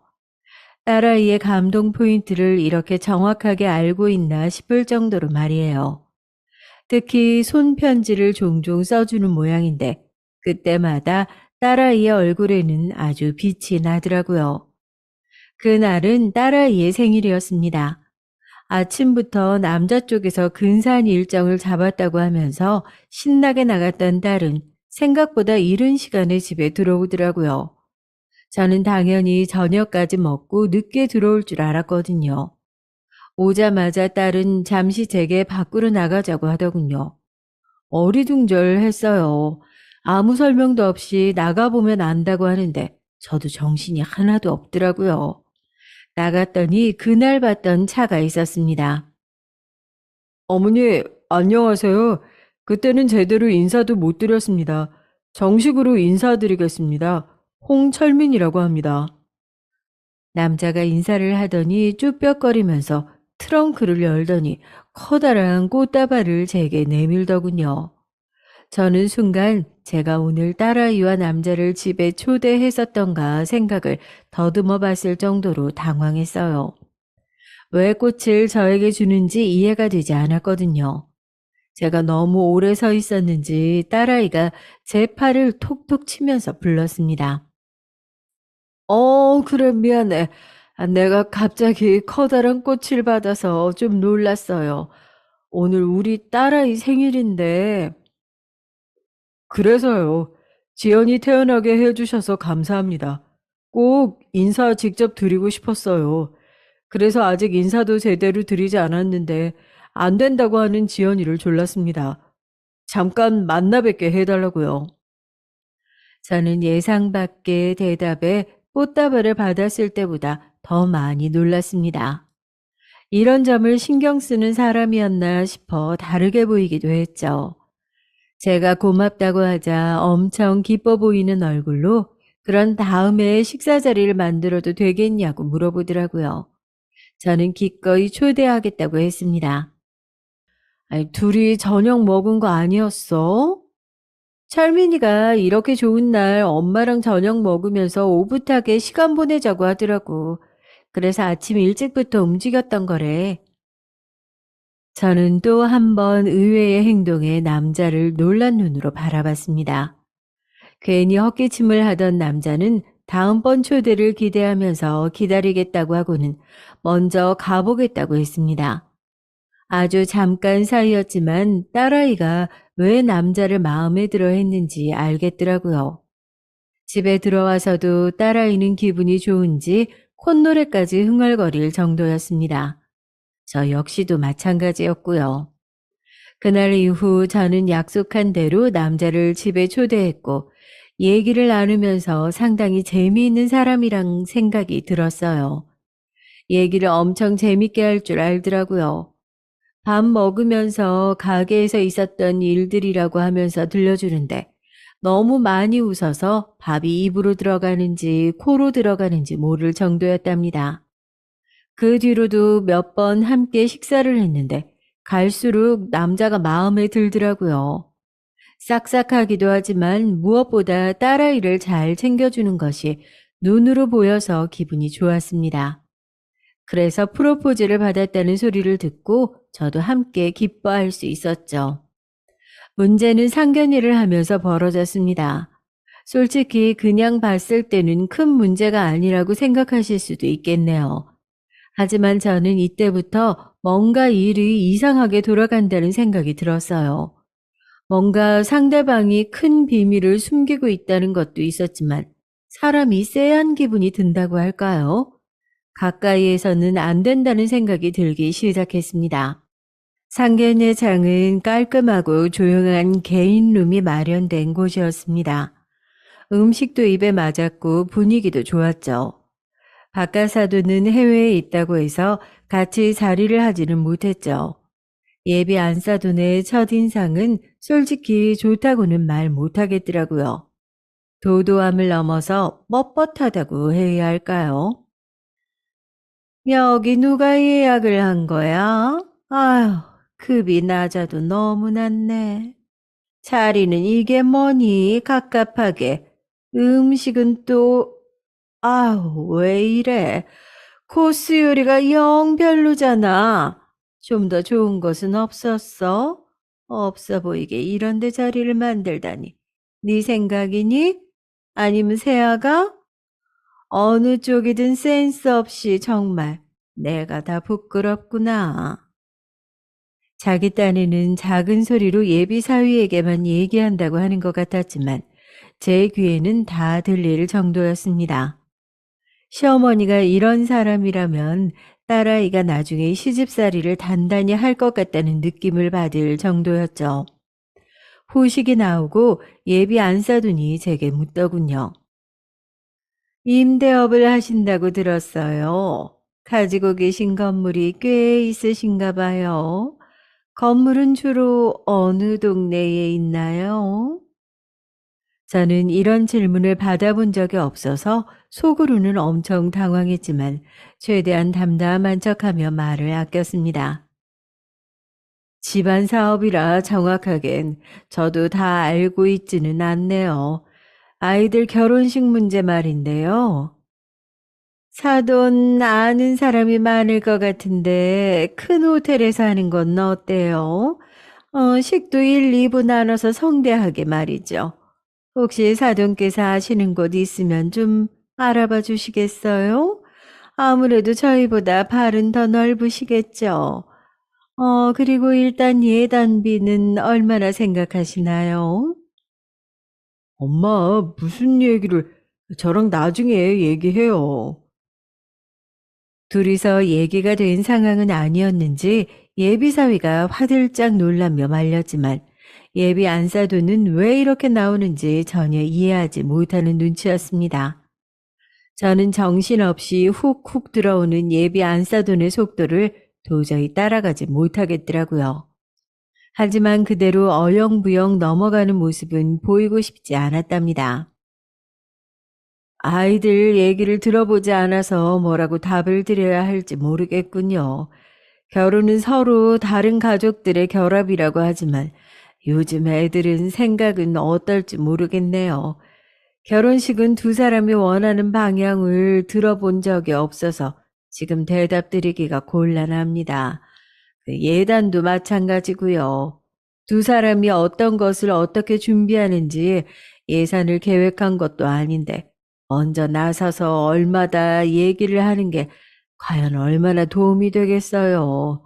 저나 사도는 아이들의 계획한 것을 보고 그때 이런 대화를 나누는 것이 어떨까요? 아이들이 알면 뭘 안다고요? 그냥 이 자리에서 정하는 게 낫죠. 아이들한테 맡겨두면 어른들 입장은 생각도 하지도 않고 그냥 자기들 편한 대로만 하려고 합니다. 그러니 어른인 저희들이 나서서 정리를 해주면 그게 더 낫지 않겠어요? 그리고 어디 한두 푼 오가는 일도 아니고 말입니다. 글쎄요. 결혼이라는 것 자체가 의미 있는 것 아닐까요? 그 속에 돈이 오간다는 표현은 좀 듣기 거북하네요. 물론 결혼은 가족의 결합이라고는 하지만 결혼식은 두 아이들이 주인공이 되는 자리니까 저는 전적으로 아이들에게 맡기려고 합니다. 제 말에 예비 안사도는 기분 나쁘다는 얼굴을 했지만 저는 전혀 눈치채지 못한 척하며 후식으로 나온 수정과를 마셨습니다.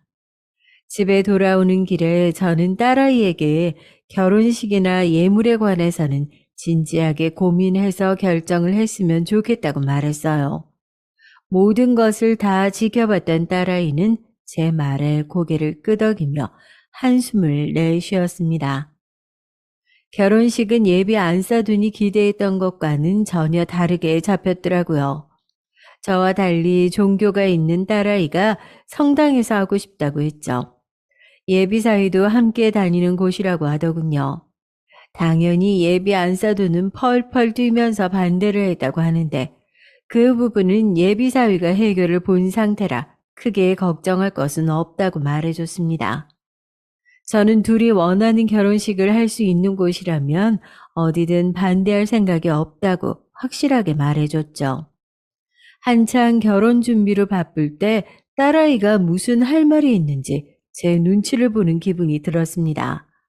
평소라면 본인이 하고 싶은 얘기를 숨김없이 하는 아이라 무슨 큰일이기에 눈치를 저렇게 보나 싶었습니다. 그래서 먼저 아른차를 할까 하다가 기다리기로 했죠. 며칠을 그렇게 고민하더니 결심이 섰는지 제게 할 말이 있다고 하더군요. 엄마, 철민 씨가 석 달 정도 있으면 지금 가게 자리가 계약이 만료가 되나 봐.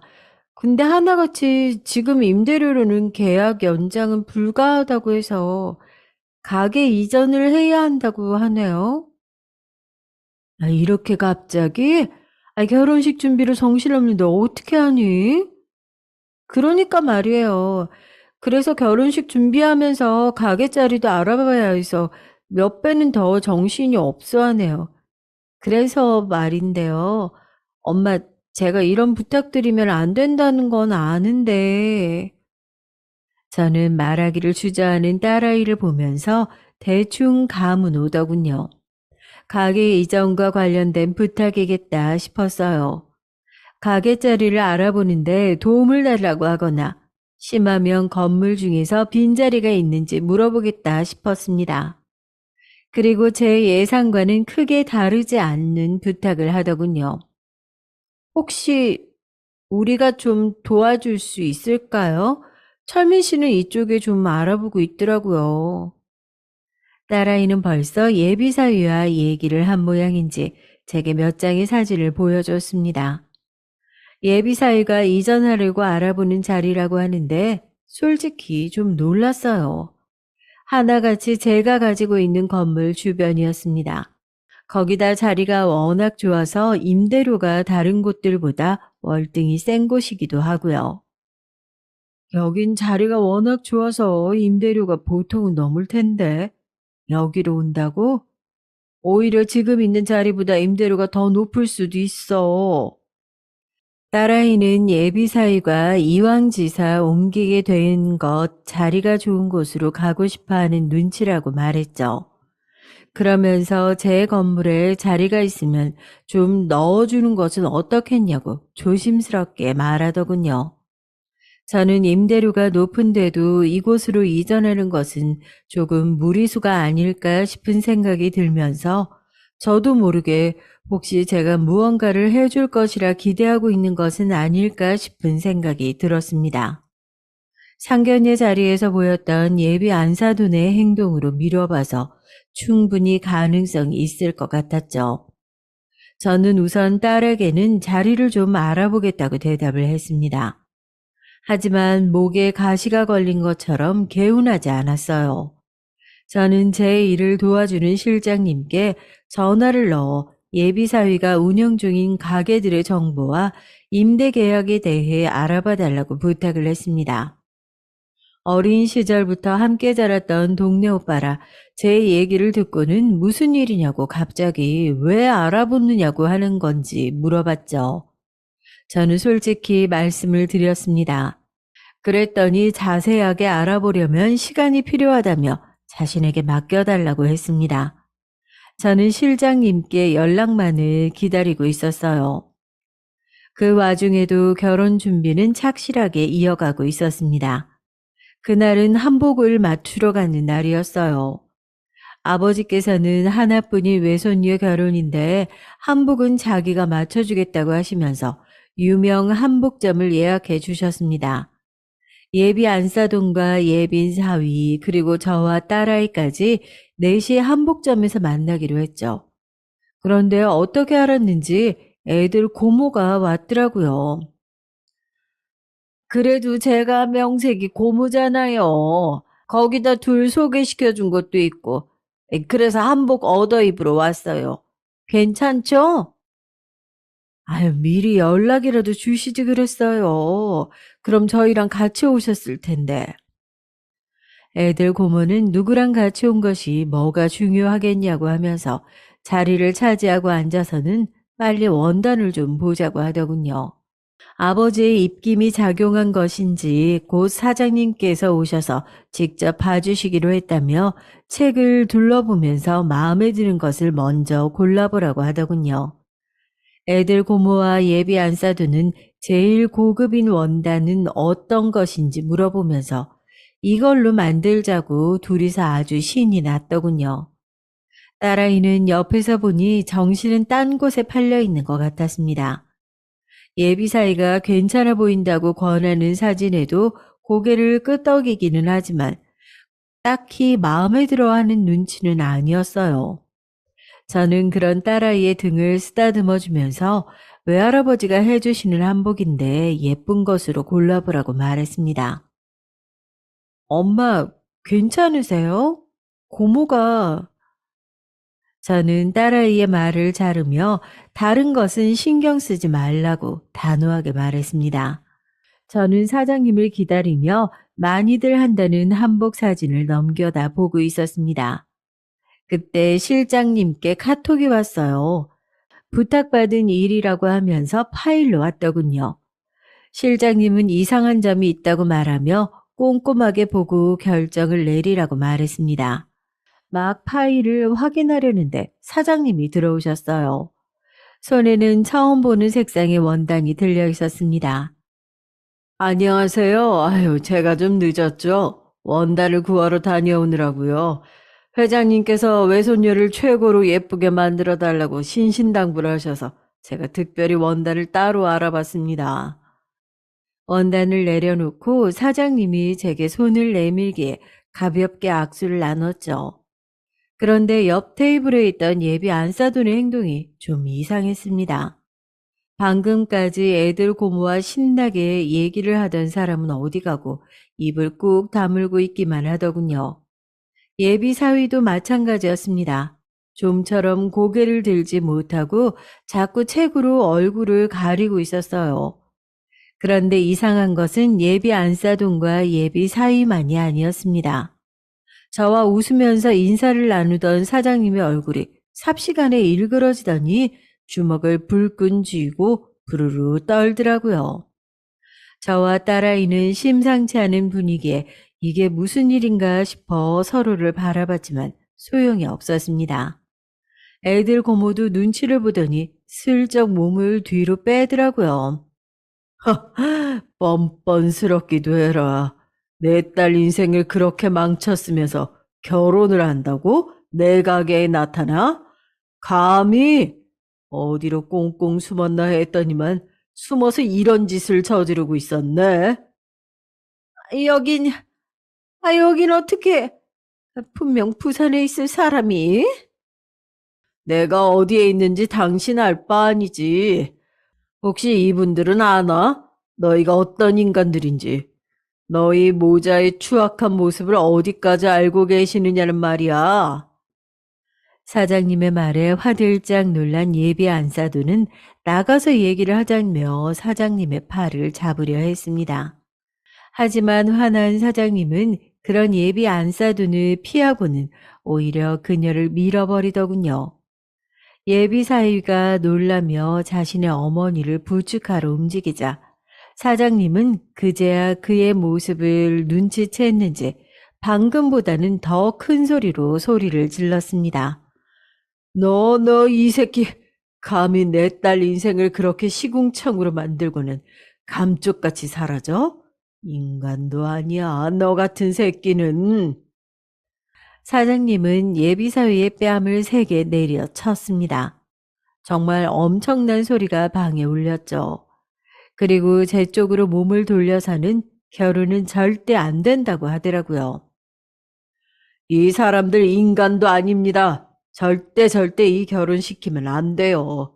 이 새끼 고등학교 때 같은 반 여학생을 임신시켜서 자식 낳은 건 알고 계셨어요? 아마 이 집 조카로 되어 있을 거예요. 임신한 여자아이는 아이만 두고 사라져서 결국 이 집에서 키우기로 했다는데 자기 아들 인생 망친다고 조카로 호적에 올렸거든요. 이런 얘기 당연히 모르셨죠? 저는 정말이지 너무나도 충격적인 얘기에 머릿속이 잠시 멍해졌습니다. 딸아이도 처음 듣는지 손을 떨고 있더군요. 저도 너무 놀라 할 말이 없었지만 우선 딸아이의 손을 잡고는 심호흡을 했어요. 예비 안 싸더니 갑자기 벌떡 몸을 일으키더니 사장님 입을 막으며 외쳤습니다. 그건 제가 한 일이에요. 철민이는 자식으로 입적시키겠다고 했는데 제가 극구 말렸어요. 사돈, 어렸잖아요. 아직 책임감이 뭔지 모를 때의 일입니다.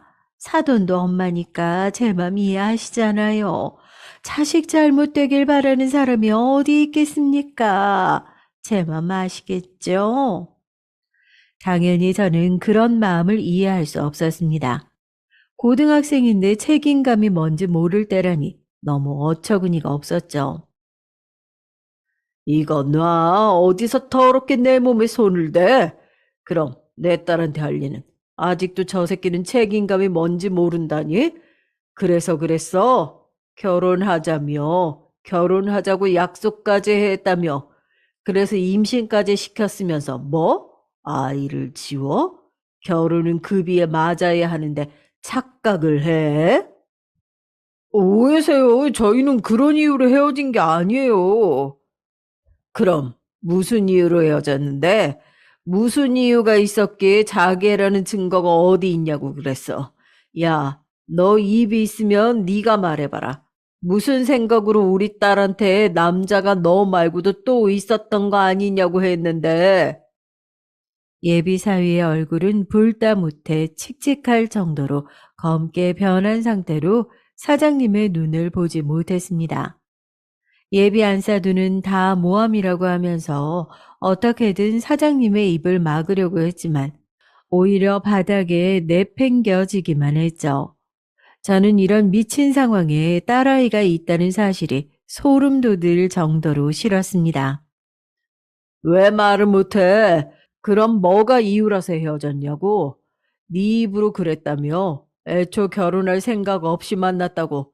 잠깐 놀려고 만났는데 우리 딸이 진지해져서 재미가 없다고. 네가 말했잖아. 아니야?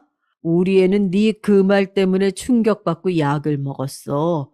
죽으려고 했다고. 겨우 늦지 않게 발견해서 살았지만 뱃속에 아이까지 잃고 지금 어떤 상태인데 네가 알기는 해? 우리 애를 그렇게 망쳐놓고 네가 지금 결혼을 한다고 내 가게에 나타나? 그 일이 있었던 때가 언젠가요? 저는 떨리는 목소리로 사장님께 물었습니다. 손에 자꾸 땀이 차더군요. 딸아이는 너무 놀란 나머지 앉아 있는 것도 힘들어 보였습니다. 사장님께서는 예비사위와 자신의 딸이 만났던 시점은 3년 전이지만 이런 일이 있었던 것은 1년이 되지 않았다고 했죠. 시기를 대충 들어보니 딸아이의 연락을 무시하고 잠수탄 일정과 비슷하더라고요. 예비사위가 아팠던 것이 아니라 자신의 아이를 가졌다고 하는 여자에게 행패를 부리고 있던 시간이었던 것이었죠. 딸아이는 벌떡 일어나 예비사위에게 다가가 뺨을 때리는 듯 손을 들어 올렸습니다. 하지만 마음이 약한 딸아이는 어떻게 하지도 못하고 그대로 멈춰서서 부들부들 떨기만 했죠.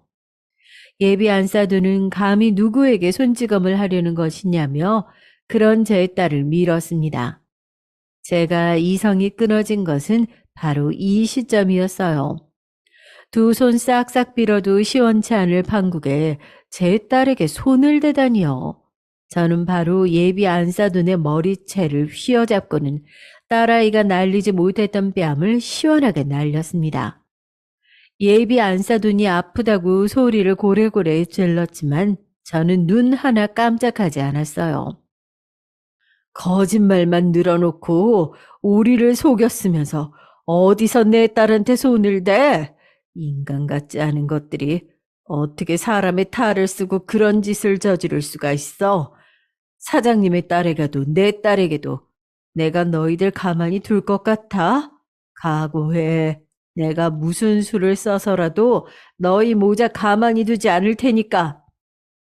아우, 이건 놓고 말해. 막말로 우리가 너희한테 뭘 했는데 임신을 시키기라도 했어? 결혼 준비하던 사이인데 네가 뭘 당했다고 그래? 아, 이거 안 놔? 혼외 자식 얘기는 물론 처음부터 다 거짓인데 우리한테 아무것도 잘못한 게 없어?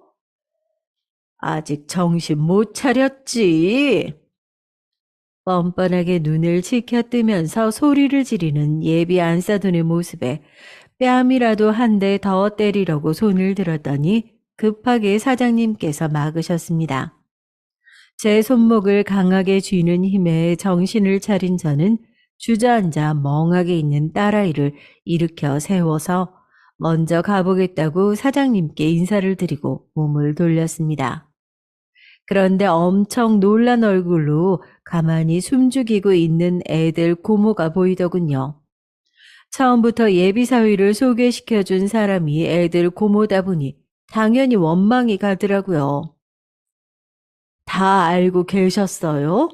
설마 다 알고 계시면서 지연이한테 만나보라고 하셨던 건 아니죠? 설마. 아, 당연하지. 아이, 지연이를 내가 얼마나 아끼는데 그런 일을 저지르겠어요? 아이, 저 아니에요. 웃기지 마. 나한테 굉장한 돈줄이 있다며. 딸 하나뿐인데 돈도 많아서 사이만 되면 한탕 크게 할 수 있다고 꿰인 사람이 너잖아. 어디서 너만 살겠다고? 저는 그래도 애들 고모만큼은 관련이 없길 바랐는데 너무 허탈했습니다. 애들 고모는 거짓말이라고 하면서 자신은 정말 관계가 없다고 했지만 저는 조금도 믿을 수가 없었어요. 사장님이 처음 들어오실 때부터 당혹감을 숨기지 못했던 애들 고모였기에 저는 두 사람이 이미 한패였다는 것을 확신했습니다. 두고 봅시다. 우리 앞으로 어떤 일이 벌어질지. 저는 비틀거리는 딸아이를 부축해서는 바로 한복점을 빠져나왔어요. 집으로 오는 차 안에서 딸아이는 참았던 눈물이 터졌는지 통곡을 하며 울었습니다.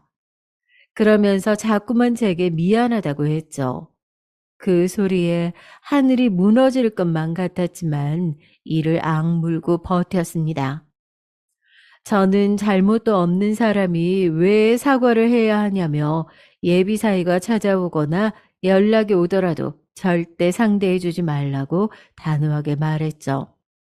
집에 도착하자마자 아버지에게 전화가 왔습니다. 너는 뭐하는 인간이야? 어? 어미가 돼서는 제대로 알아보지도 않고 지연이가 그런 인간을 만나게 둬? 칠칠치 못한 것. 그래서 앞으로 어떻게 할 작정이야? 우리 손녀 눈에서 눈물 흘리게 하는 인간을 이대로 두고 넘어갈 거냐? 제가 알아서 합니다. 아버지까지 나서실 필요 없어요. 제가 도움 필요하면 말씀드릴게요. 제 딸이에요. 당연히 제가 알아서 해요. 아버지는 어떻게 하는지 지켜보겠다고 말씀하셨죠. 저는 우선 애들 고모가 운영하고 있던 가게와 살고 있는 집을 일주일 안으로 당장 정리하라고 말했습니다. 그리고 그동안의 월세부터 시작해서 애들 고모가 가져간 돈까지 싹 다 정리해서 가져오라고 했죠. 저는 한 푼도 빠짐없이 다 받아낼 생각이었습니다. 그 순간 갑자기 한복점에서 미처 확인하지 못한 파일이 생각났어요. 급히 열어서 확인해 보니 실장님 말씀처럼 문제가 한두 가지가 아니더군요. 계약 기간이 얼마 남지 않았다는 것을 제외하고는 모든 것이 거짓말이었습니다. 우선 가지고 있다는 세 군데의 매장은 실적이 저조해서 가맹점 유지도 힘든 실정이었어요. 임대료가 언제부터 밀린 것인지 보증금을 계속 까먹고 있었고요. 그러면서 건물주에게는 장모될 사람이 임대업을 크게 해서 자기는 그쪽으로 옮긴다며 이런 구질구질한 곳이 아니라 도시 한가운데에 식당을 오픈한다고 큰 소리를 치고 다녔다는 기록도 있었습니다. 누가 해주겠다고 한 것도 아닌데 이미 혼자서 김칫국을 한가득 들이키고 있었던 것이죠. 저는 실장님께 바로 연락을 넣었습니다. 실장님, 자료 감사해요. 일을 좀 빠르게 정리하고 싶은데 저 대신 좀 움직여 주시겠어요? 건물 사들일 준비는 해두었어. 시세보다 좀 더 쳐주겠다고 하니까 바로 팔겠다고 하더군. 실장은 제 얘기를 하기도 전에 이미 준비를 마친 상태였습니다. 저는 한 가지 더 이야기를 했죠. 당장이라도 길바닥에 나가 앉게 하고 싶으니까 그놈이 살고 있는 집도 정리 부탁드리고요. 실장은 알아서 정리하겠다고 했죠. 전화로 모든 일을 처리하고 나니 그제야 허탈한 기분이 들면서 온몸에 힘이 들어가지 않았어요. 방에 들어가 보니 딸아이는 울다 지쳐 잠들었더라고요. 저는 그 곁에 누워 딸아이를 꼭 안아줬습니다. 그제야 눈물이 나더군요. 저는 울음을 참으면서 제발 더 이상은 딸아이가 아프지 않게 해달라고 했습니다. 딸아이는 다음날 학교에 가서 연가를 내고 돌아왔어요. 다행히 방학 중이라 크게 무리는 없었죠. 저는 딸아이에게 잠시만 한국을 떠나 영국에서 살고 있는 작은 오빠네 집에 가 있으라고 했어요. 큰오빠는 아버지와 사업을 하는 중이지만 작은 오빠는 영국에서 아이들을 가르치고 있었거든요. 예전부터 작은 오빠가 딸아이를 보고 싶어 했기에 권했습니다. 딸아이는 저만 두고 가는 것에 대해 망설이고 있었지만 저는 하루라도 빨리 딸아이를 보내고 싶었어요. 분명 한동안은 주변이 시끄러울 텐데 굳이 그런 모습까지 딸아이가 보게 만들고 싶진 않았죠.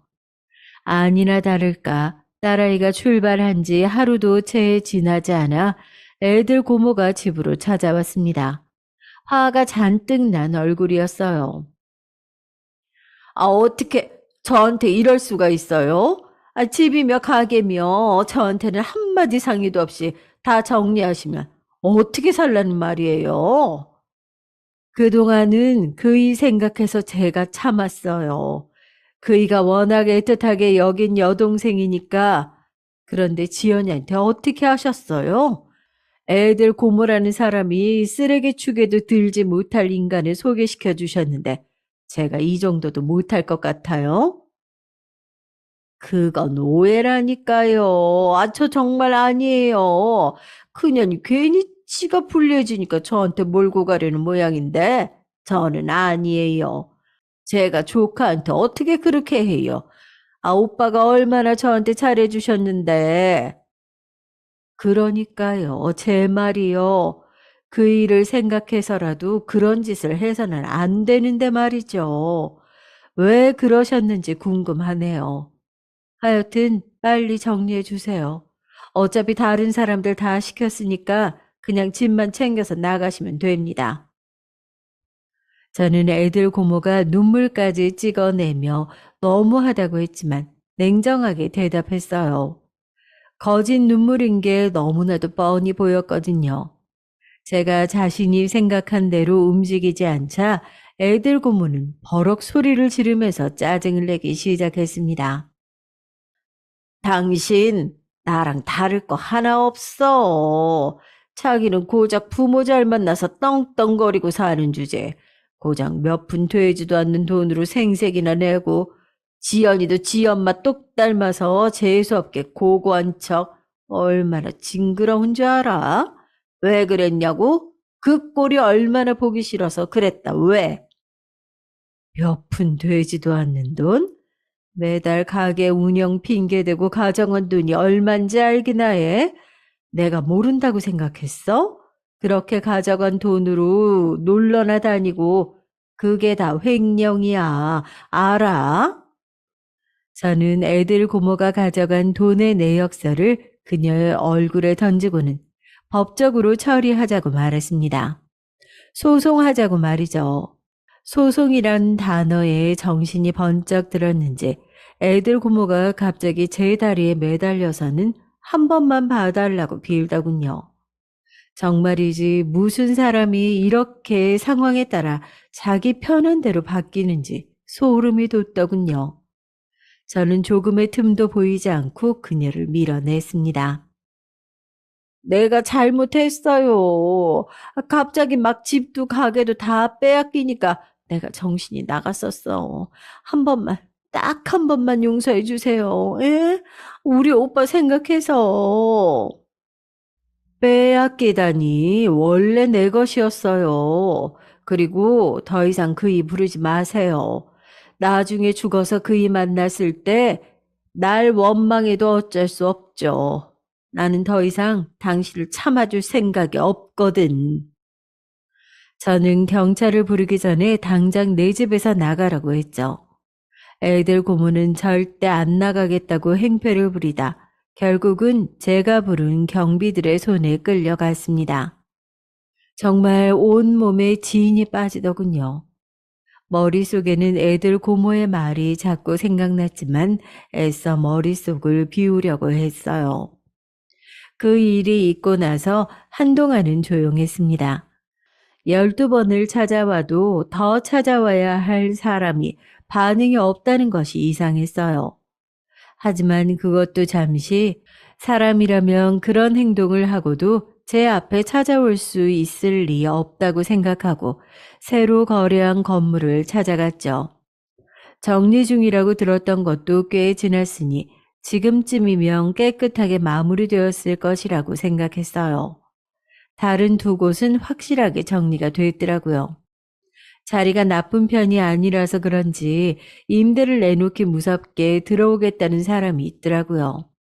나간 김에 그 부분도 정리를 하고 가장 큰 건물로 향했습니다. 예비사위에 보쌈집이 있던 곳이었죠. 하지만 그곳은 아직 정리가 덜 되었더라고요. 이게 무슨 일인가 싶어 가까이 다가가자 다른 가게 사장님으로 보이는 사람이 제게 다가와 물었습니다. 혹시 건물주 되세요? 저번에 한번 만나뵀던 것 같은데. 맞습니다. 이게 다 무슨 일이죠? 여기는 왜 이런 상태고요? 다들 왜 밖에 나와 계세요? 진짜 해도 너무해서 이렇게 다 따지는 중이에요. 지금 며칠째 가게 문을 닫고 들어서서는 열어주지도 않는데 안에서 무슨 짓을 하는지 역한 냄새가 아주 코를 찌른다고요. 손님들이 이게 다 무슨 냄새냐고 할 정도예요. 진짜 아무리 불러도 나오지도 않고 전화도 안 되고 미치겠습니다 아주. 가게 주인의 말처럼 역한 냄새가 가게에서 나고 있는 것 같았습니다. 다른 가게의 사장님의 말씀으로는 안에서 먹고 자고를 하는 것 같은데 쓰레기 처리도 제대로 하지 않는 것 같다고 하셨죠. 저는 이 상황이 믿기지가 않았습니다. 안에 들어있는 사람이 누구인지 아느냐고 물었더니 가게 사장님께서 알려주셨습니다. 원래 여기 보쌈집 남자 사장이랑 친구들 같던데 이게 무슨 일인지 모르겠어요. 저는 우선 경찰을 불러 사정 얘기를 했습니다. 그리고 계약 만료로 모든 것이 정리가 된 상태라는 것도 보여드렸죠. 무엇보다도 안에 사람이 있는지도 의문이라고 했어요. 경찰은 몇 번이나 소리를 지르며 문을 열어달라고 얘기를 했습니다. 경찰이라는 것이 통했는지 결국 문이 열리더라고요. 안에는 온갖 쓰레기 봉지가 굴러다니고 있었어요. 밖으로 나온 남자는 다름 아닌 예비 사위였습니다. 코가 썩을 것 같은 악취에 그 자리에 모인 사람들이 다 고개를 돌리며 힘들어했어요. 예비 사위는 주위를 두리번거리다가 저를 발견했는지 저를 보자마자 달려들려고 했어요. 다 당신 탓이야. 경찰들은 급하게 달려드는 예비 사위를 막아 진정시키려고 했습니다. 예비 사위는 소리를 고래고래 지르며 모든 것이 다 제 탓이라고 외쳤죠. 제게 달려드는 모습에 너무 놀라서 움직이지도 못하고 숨만 몰아쉬자 경찰은 구급차를 부르더군요. 저는 괜찮다고 했지만 제대로 서 있지도 못하고 자꾸만 휘청거렸어요.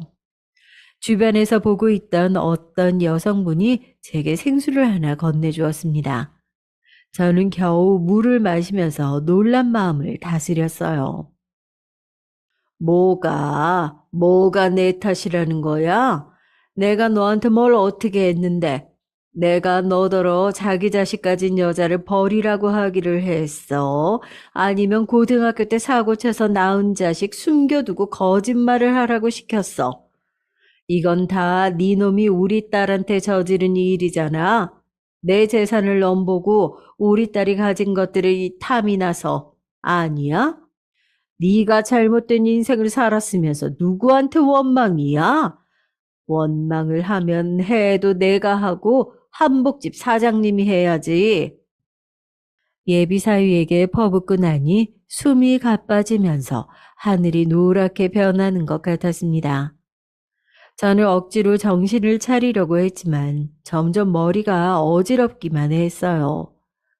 물을 건네주던 여성분이 괜찮냐고 하면서 저를 부축했습니다. 아득해지는 정신이었지만 상황만큼은 확실하게 들렸습니다. 주변에서 듣고 있던 사람들이 예비사위에게 손가락질을 하며 수군거리더군요. 그 중에서 꽤 큰 소리도 있었습니다. 어떻게 인간이 그럴 수 있냐고 욕하는 사람들도 있었죠. 그런 분위기가 점점 심해지자 방금까지 욕을 퍼부어가며 저를 원망하던 예비사위는 지레 겁을 먹었는지 아무 말도 하지 못했어요. 저는 다행히도 때마침 도착한 구급차에서 임시 치료를 받고 정신을 차릴 수 있었습니다. 나중에 병원을 다시 찾아 처방을 받기로 했죠. 경찰관께서는 법적인 조치는 아무래도 변호사와 상의를 하시는 것이 나을 것 같다고 말씀해 주셨어요. 저는 바로 실장님께 이 사실을 전달했죠. 이후 일들은 생각보다 간단했어요. 법원의 명령을 바탕으로 예비사위를 완벽하게 가게에서 쫓아낼 수 있었습니다. 가게 안은 정말이지 얼마나 여기서 생활을 한 것인지 엉망이 되어 있었어요. 내부를 정리하는 것만 하더라도 며칠을 걸릴 정도였죠. 한복 사장님은 예비사위와 그 가족을 대상으로 위자료 소송을 시작했다고 하셨습니다. 저는 모든 사실을 말씀해 주신 사장님께 고마움의 표시를 하고 싶었지만 끝까지 사양하시더라고요. 제가 한 행동으로 예비사위와 그 가족들이 길바닥에 나앉게 생겼다는 사실만으로도 자기에게는 충분하다고 말이죠. 저는 소송을 원활하게 진행되길 바라는 마음으로 좋은 변호사님도 소개시켜 드렸습니다. 딸아이가 다시 한국으로 돌아왔을 때는 법적으로 모든 것이 정리된 후였어요. 더 이상 그 집 식구들은 물론 애들 고모하고도 엮인 일이 없었죠. 딸아이는 갈 때보다 훨씬 개운한 얼굴이었어요. 외삼촌 덕분에 영국과 한국의 교육관 차이나 분위기를 충분히 볼 수 있었다고 말하면서 눈을 빛내는데 마음 정리에 도움이 된 것 같아 안도감이 들었습니다. 딸아이는 돌아오고 나서도 예비 사위에 대해 전혀 물어보지 않았어요. 분명 궁금한 것이 있을 텐데도 말이죠. 저 역시 딸아이가 물어보기 전까지는 한마디도 하지 않았습니다. 얼마 뒤 딸아이와 와인을 마시는데 지나가는 말로 툭 묻더군요. 앞으로 내가 그 사람을 다시 만나는 일이 있을까요? 저는 단호하게 우연하게 마주치더라도 모르는 사람처럼 지나가면 된다고 말했습니다. 우리에게 예비 사위와 그 가족들은 그런 존재라고 말이죠. 딸아이는 알겠다고 고개를 끄덕이고는 두 번 다시 제게 묻지 않았어요. 그 일이 있었던 것도 꽤 많은 시간이 흘렀네요. 생각해보면 언제 시간이 이렇게 빨리 흘러갔나 싶을 정도입니다. 사실 저희 딸은 다음 주에 결혼을 해요.